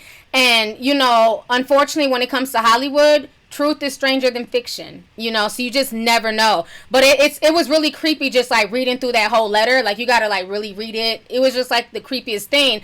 But honestly, that letter makes more sense to me than the so-called official story that she just went in with appendicitis and died. Because that's something that she would have been, you know, in so much pain leading to her final days. You just don't die instantly from appendicitis unless your appendix just bursted the same day. And if this is something that she had been, you know, dealing with for weeks, she'd have been in so much pain, she would have already been in the hospital. So yeah, it's crazy the things that go on. What happened with Clint Eastwood? Somebody wrote something about Clint Eastwood.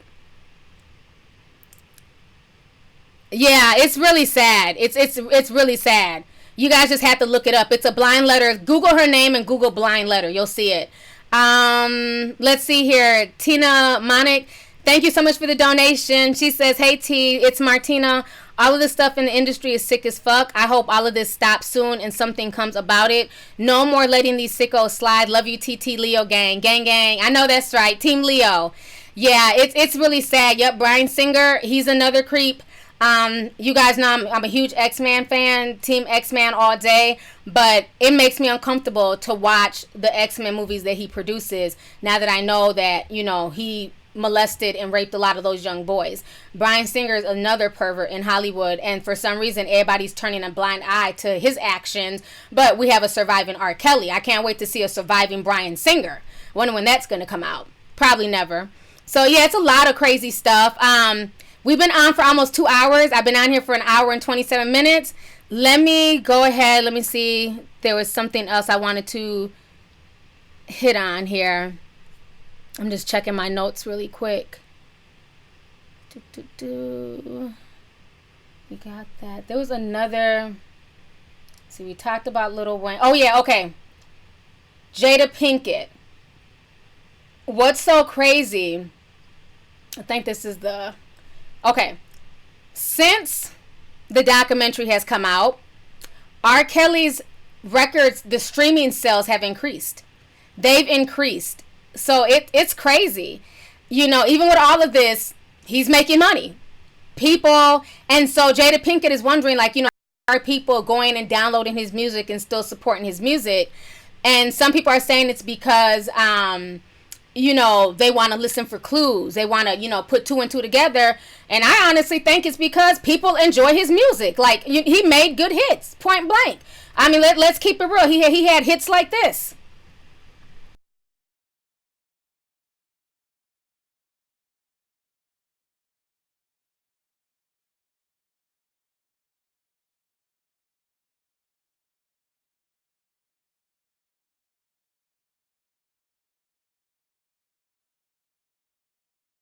So I got an article this morning about how R. Kelly's music sales and his streams have spiked substantially since the release of Surviving R. Kelly docuseries.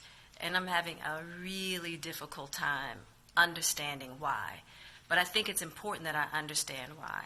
I really would like for you guys to help me understand what I'm missing, even if I'm missing something that I don't necessarily agree with.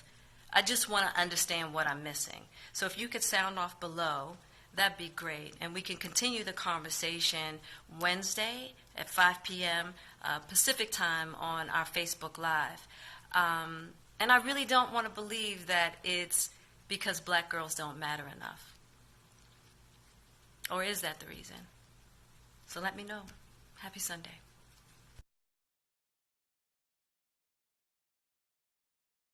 Jada Pinkett had to say, and unfortunately I feel a lot of it is because R. Kelly has good music. And unfortunately sometimes when documentaries and things like this come out, it can have like this effect. Like, granted, a lot of people are saying, well, I only streamed it because I'm listening for clues. You don't have to stream his music to listen for clues. You can go on lyrics.com and, you know, pin the lyrics together and figure out the cues in the lyrics. You don't necessarily need the music. You don't have to download his streams. You can go on YouTube and go watch the videos without, you know, making, you know, without streaming his stuff. So I don't believe that. I don't believe that a lot of people are looking for these so-called clues. I just feel like at the end of the day, the documentary basically got people remembering his music again. You know, like, damn, he's a pervert, but shit, the Ignition remix was fire. Shit, Happy People was fire. Shit, you know what I mean? I really think that that's what caused it. It almost caused like a backwards effect. And it's sad that people ran to go stream his music and put more money in his pocket. But I think, again, that's that hypocrisy, you know, that people have. And that's the part that when I started the show, are you able to separate the man from the art? A lot of people online are saying they can, but I feel like a lot of it is just for show. A lot of it is just for likes. A lot of it is just for tweets and things like that, because actions speak louder than words. So if we're all supposedly able to separate the man and he's a pervert, we want to have nothing to do with him while we're writing this on social media, why the fuck are his streams up? You know, it's a question that at the end of the day we have to look at ourselves, you know. So I have another super chat here from Serona. Serona says, Marv Griffin and River Phoenix. Merv Griffin was a major perv in the industry. I really believe it had something to do with him ODing. I didn't know that. I don't know a lot about Marv Griffin. I'm going to have to look that up. Shantika says Christina Aguilera and Britney Spears definitely were molested. I don't know. I haven't heard too many stories on them. I know Britney Spears has been through a lot in the industry, but, you know, I don't know. You know, I don't have any, like, solid evidence or anything like that. But thank you for the super chat. But, yeah, I mean, you know, at the end of the day, I think a lot of people are really going to have to do some soul searching and seeing, you know, are they serious about what they're saying, or does it just look good on social media? Are they really ready to mute R. Kelly and not deal with him, not deal with his music? Or is it because it's hot right now and everybody wants to take a stance for something? But again, is it just all social media talk?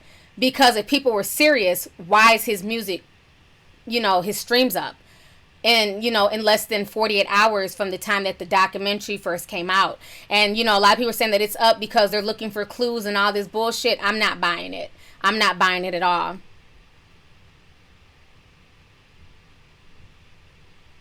Strawberry says, as a person who's a child sexual abuse survivor, I personally cannot separate it. I'm disgusted when people listen to the music. It tells me they don't care about black women like me. I definitely agree with you. I definitely agree. You know, it's sad.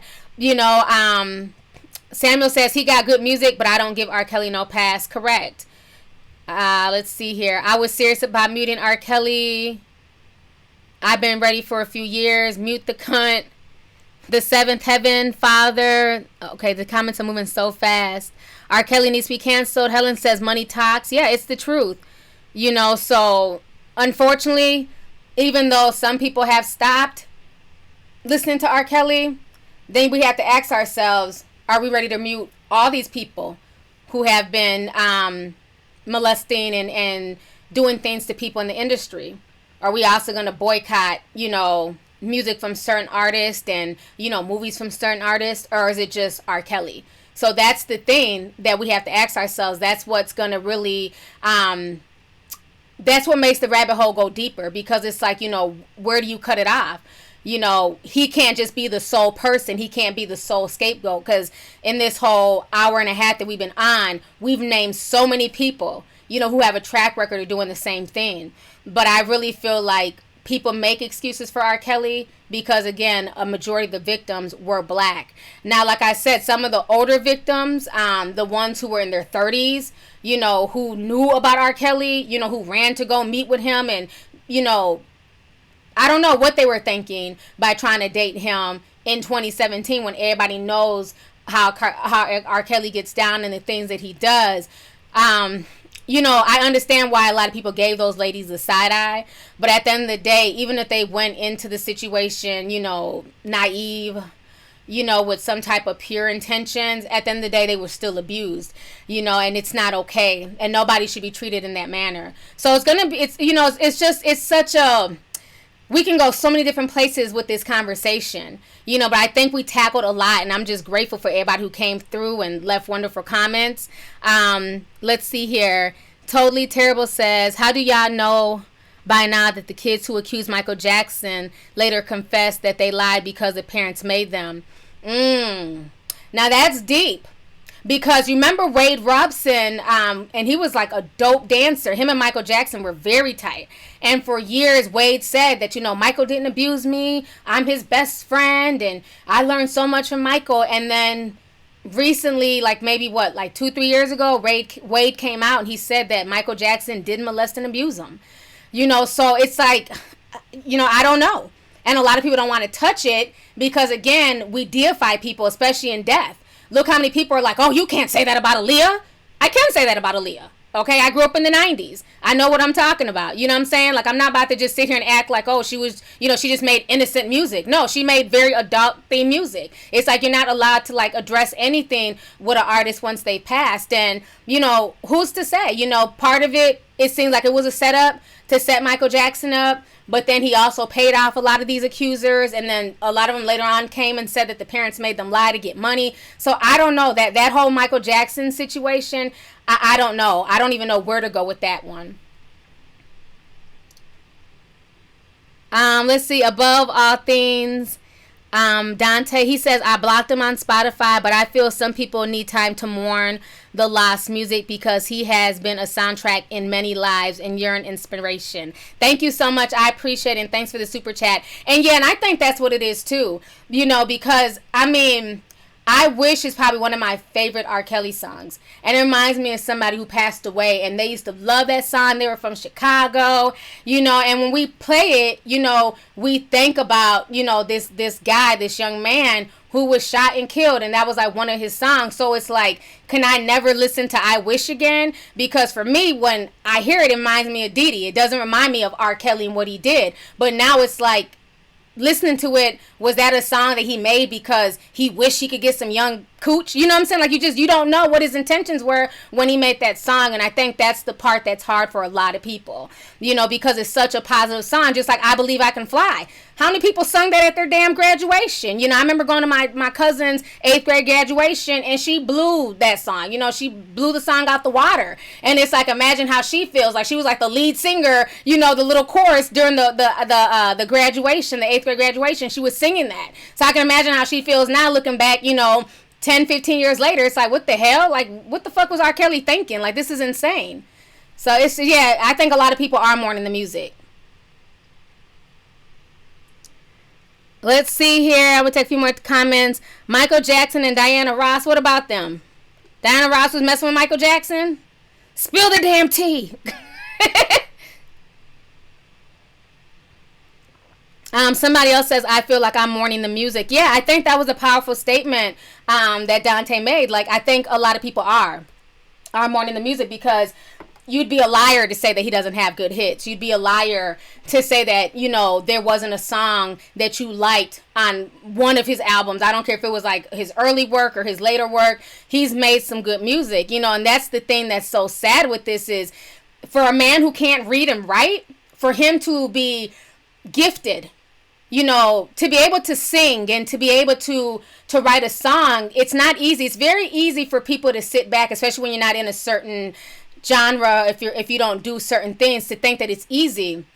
Songwriting is not easy. Singing is not easy. It takes a lot of work to be able to perform and dance and sing and everything else, just like acting. You know, it takes a lot to take on a character and to, you know, take on that person's essence and be able to deliver it on film. So for him to be blessed after not being able to read and basically being illiterate, but the fact that he can hear music and create a beat in his head and, you know, come up with these songs that literally change the generation, that's a blessing. You know how many people out here that are illiterate and there's nothing they can do? They'll just work at McDonald's or something. You know what I'm saying? They can't really do anything. They can't really further themselves because they are illiterate. So for him to be illiterate but still be blessed with such talent, and for him to just waste that talent on doing evil to other people is just sad. And I think that's the saddest part of the documentary to me, is that this man could have been such an inspiration to so many people. Because I didn't even know until recently that R. Kelly was illiterate. He couldn't really read. He couldn't write. You know, I didn't know that. But imagine if he didn't do what he did to these young black girls, and you know, he was able to be an inspiration to the world. Like, look at all the adversity I've gone through. You know, I was molested. I lived in the projects. I'm illiterate. But look at everything I've gone through. Look what I've accomplished. But that will never be his legacy. His legacy is now tarnished and ruined due to his own actions. Now his legacy will be, he's the, you know, the black man who sat here and molested and raped and did all this stuff to these young girls. Thank you so much, Deborah, for the donation. I appreciate it. Let's see here. A Chantress says, why was he illiterate? Because obviously school wasn't that important, you know, to his family. It looks like once they seen that he was talented, he could sing, they more or less focused on that. And you have a lot of parents who'll do that. They don't really care about schoolwork. Oh, my child can dance or my child can dribble a ball. Then all of a sudden schoolwork becomes secondary. And it's more or less about, you know, them focusing on their craft. So that happens all the time. Virtuous says Lucifer was the god of music. Indeed he was. You know, yeah, there's a lot of things that happen in the industry. We have a lot of comments. Somebody says, I really think that Donald Trump did something to Ivanka Trump. That's his daughter. Yeah, him and his daughter, they have a real creepy, weird relationship. The way he's always like, oh, my daughter is beautiful, and if I wasn't her father, I would date her. I don't know. He's just as weird as R. Kelly with some of the comments he's made on his daughter. Somebody said, what happened with Drake? Drake was caught on stage. I posted on my Instagram page. If you're not following me on Instagram, make sure you follow me. He was caught on stage. He basically called a girl up there. He thought she was older. She says that she's 17, and he basically is... I don't know, he's basically talking like, oh, you're 17. Well, you don't look 17. Look at your body. You're thick. And then he, like, continues to, like, press her and hug on her and all this other stuff. So now people are giving Drake the side eye because this happened in 2010 and he was, like, 23 at the time. So, You know, just everyday stuff that we see in the hood.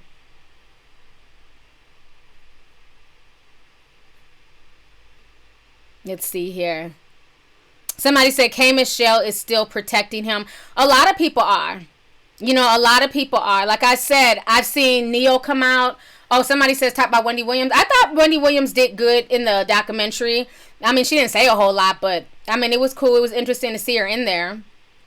But she definitely knows a lot more than what she's saying. I mean, you have a 2-hour conversation with R. Kelly and nothing is off limits. She definitely knows the tea, but she's not ready to spill it yet. Let's see here. Quincy Jones and Tevin Campbell. Y'all stop. Y'all are so messy, okay? It's time to go on that note. We've been out here for an hour and 42 minutes. Yeah, that whole situation. I don't know. Todd Bridges, he was molested and passed around by his agent. He went through a lot. Todd Bridges has been through a lot, which is just really sad. Yeah, I'm not going there with the Tevin Campbell situation. That's just crazy. Oh, yeah, Brandy and Wanye. Yep, Brandy was like, 16, 17 when Wanye of Boyz II Men was dating her, and they had to keep it under wraps because he was so much older. So, again, a lot of stuff was going down in the industry. And then remember, who's the boy? Fredo Starr. It was later on leaked that him and Brandy were having sex during the days of Moesha. And she was a teenager, and he was a lot older than her. So, you know, a lot of things go on in the industry, you know, and it's sad. It's really sad. Somebody says 2020 is the year that Hollywood will implode on itself. I think a lot of things are changing. I think a lot of things, my IG is Lovely T 2002.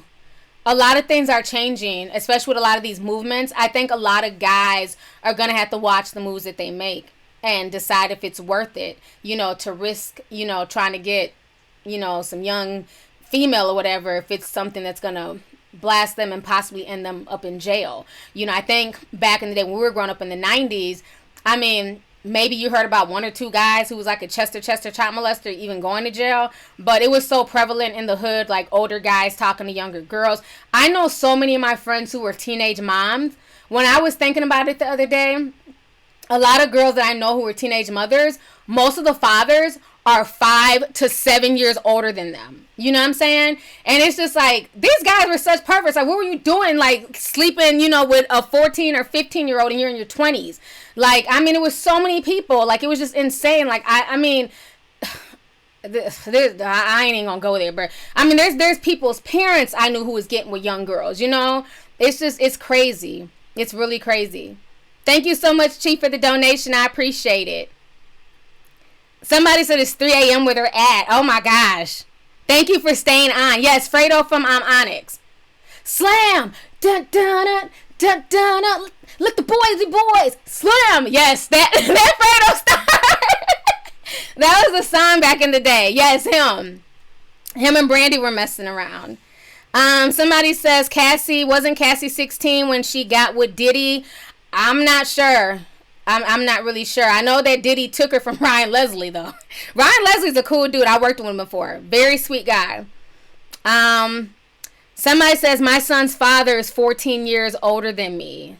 Tamara says that. Yeah. It's the truth. You know what I'm saying? Like, you know, that's why it always, like, trips me out when people get on social media and they act so...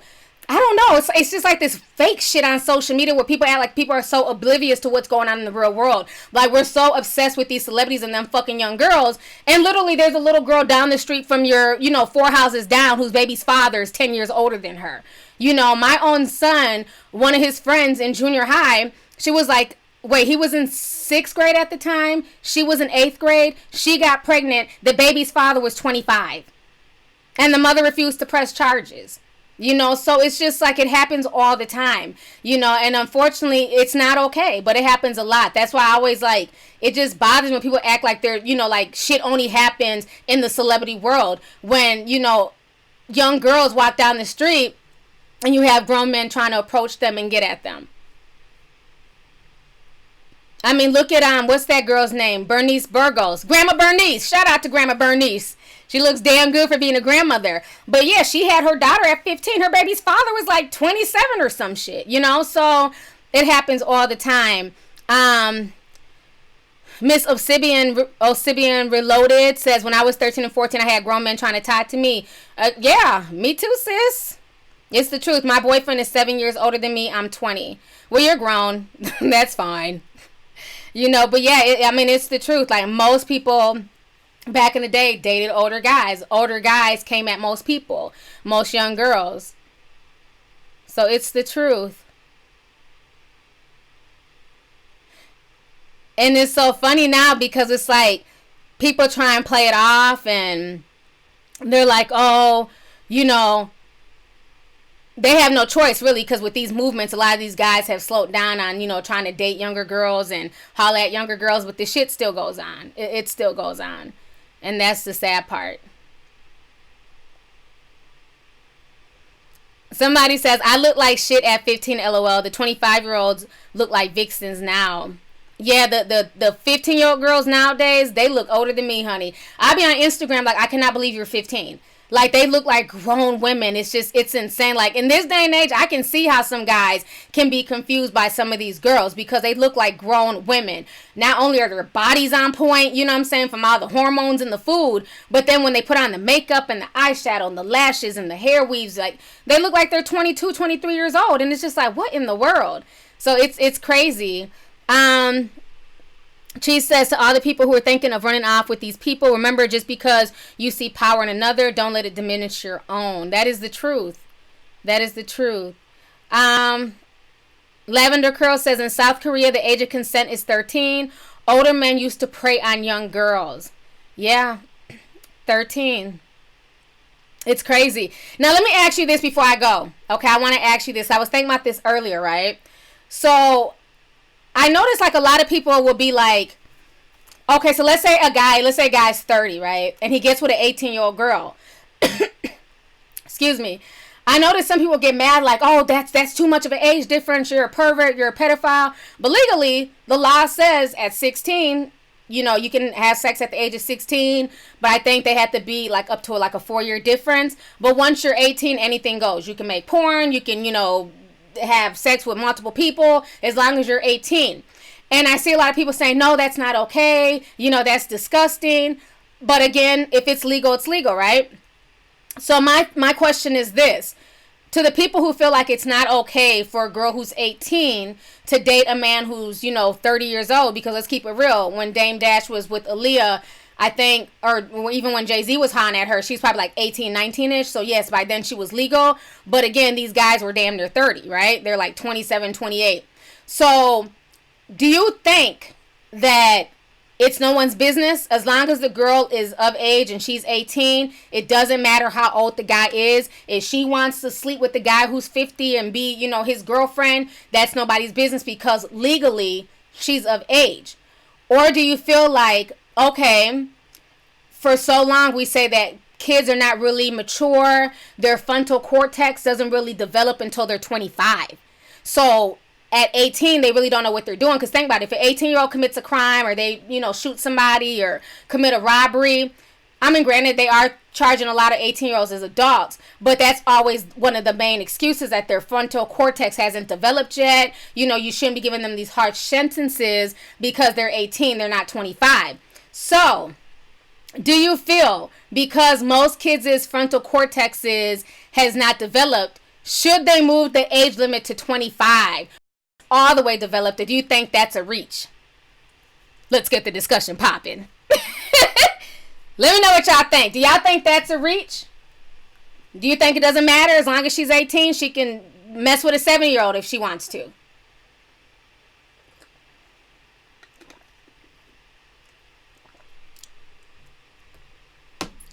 So some people say it's creepy, but 18 is legal. Somebody says, honestly think 21 should be the age of consent. Wow. Love Instigator says, love your channel. Have a blessed 2019. Thank you so much. I appreciate the donation. Let's see here. It's a reach. I'm just saying. People are saying it's definitely a reach. Some people are saying 21. Others are saying 21. Somebody else said, yes, move it to 25. That's all I'm saying. I'm not saying that I agree. I'm just putting it out there. Somebody says, I'm 20. My husband is 32. That is no one's business but mine. I made this choice on my own. Okay, cool. So a lot of people are saying that they should up it to 21.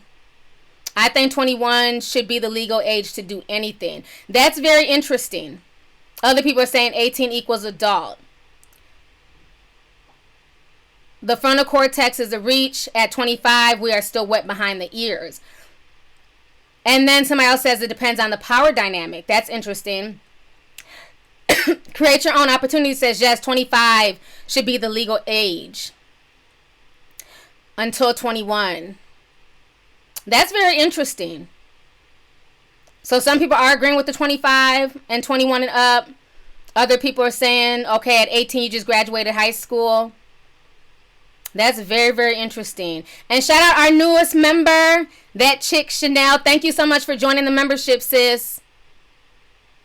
I feel like 18, these comments are going so fast. It's still too young because you're either fresh out of high school or in. Maybe 21 will be better. Now that's, I see everybody's point of views, but it just really depends. Because even if we raise the age of consent to 21, legally, a woman can be a girl, not a woman, can be a teen mom at 16. There's really nothing you can do unless the father's so many years older than her. You have people who have babies at 16, 17, 18, who are mothers. So, does it make sense to push the age limit to 21 when you have girls out here having babies at 16, 17, 18? So yeah, I mean, the rabbit hole, like I said, this conversation goes very, very deep. Yeah, other people are saying at 18 you're old enough to know better. 18 is an adult, 21 will be better. It's very interesting. You can go to war at 17 or 18. That is true. My opinion, I don't know. I don't, I feel like 18 is young, but you know what? I had a kid at 18.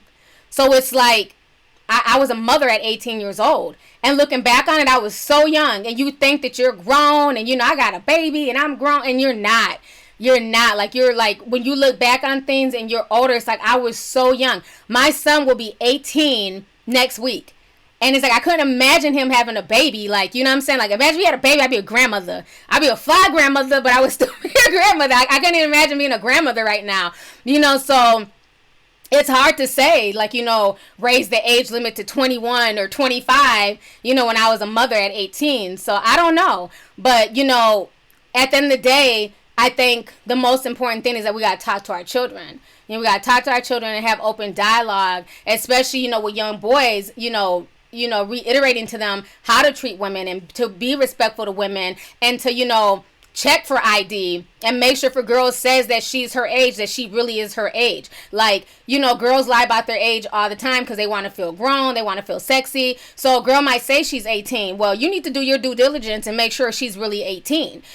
So those are the things that you need to talk to your sons about. And then your daughters, explaining to them no, don't lie about your age because you can get some young boy caught up in a situation, where he has a criminal record the rest of his life and has to register as a sex offender. So I think the main thing is that we have to talk to our children and make them aware that, okay, yes, granted you are 18 and the law says it's legal for you to date a 25-year-old, but you also need to, be smart about it. Does this man really love you for you?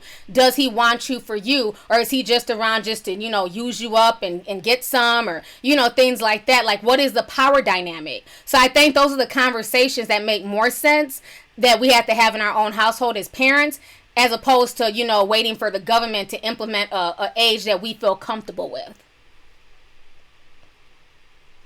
Yeah, 18 is very young. April says, I had a kid at 19 and it was hard and I'm 24 now. Yes, it's very hard, especially when you look back on it. We had a lot of, rough patches, but, God is good. Age gap laws need to be put into place.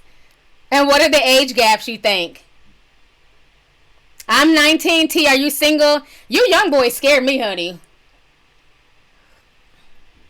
You ain't about to have me on To Catch a Predator. I can't talk to a 19-year-old. You're older than my child. I would feel like your mother. I refuse to talk to anybody with teen at the end of their name. Even though you're legal, okay? I'm good. That'd be too much dating somebody my child's age. That's just weird. But it's so funny because, like, little young boys will, like, try and talk to me. It's like, you're literally the same age as my child. Like, I'm good. Even if you're 21, you're still closer to my child's age than my age. So, no, I'm good. Thank you, though. Sade says, love you, T. You look gorgeous in blue. Thank you so much. Men prey on the young and the weak. Yeah, and you got cougars who do the same thing, where they be out here messing with these little boys. I remember my neighbor back in the day. He was, how old was he? He was 15. Got this grown bitch pregnant.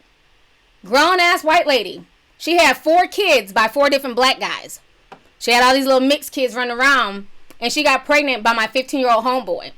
And the mama, didn't nobody whoop her ass. She just carried on. She was like 24, 25 at the time. He was 15.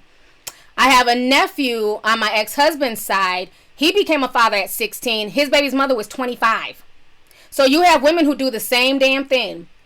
He was a father at 16. The mother was 25. She had no shame about being pregnant by this 16-year-old. She literally had the baby, dropped the kid off to him and his mom, and went on her merry way. So, yeah, it happens. It happens. That's why I said we have to talk to our, to our kids. Why is Lady Gaga silent on her relationship with R.Kelly? And yet she was at the Me Too movement. What is her relationship with R.Kelly? Like, what song do they have together? I can't even think of it right now. Guys, I've been seeing a lot of people dragging her.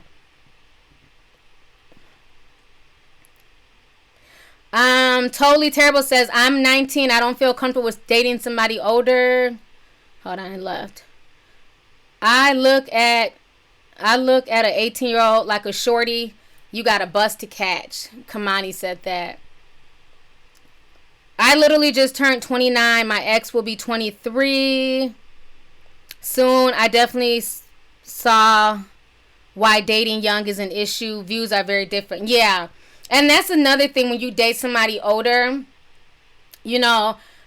it's like the mentality is 2 different mentalities. And that's the thing that people need to think about, is that, you're on one wavelength and you're, on a certain course in your life, and this person is young and they're on a total different wavelength. And for some people it can work, but for other people it ends up causing a lot of conflict, especially if that person is just immature and they're not, maturing as fast as you would like them to. So yeah, it definitely happens in both. So we've been on here officially 2 hours, you guys. We had over 6,000 people come through. Thank you guys so much. I'm so glad you guys encouraged me to go live tonight. I hope you guys enjoyed the conversation. I hope we hit on a lot of stuff. I think the dialogue in the chat room was just excellent. It was really good. The conversation could just go on forever and forever. But, once again, thank you guys so much for joining me. Hopefully we'll be able to live stream again next Sunday. So I'm going to go ahead and end the live stream. It's officially a 2-hour live stream. You guys have a good night. Oh, one more member. Let's see here. Bonita Foss, thank you so much for joining the membership. Thank you to everybody who sent super chats tonight. I appreciate it. Much love. Shout out to my tea sippers. Thank you guys for just holding me down. So I will talk to you guys later, okay? Deuces.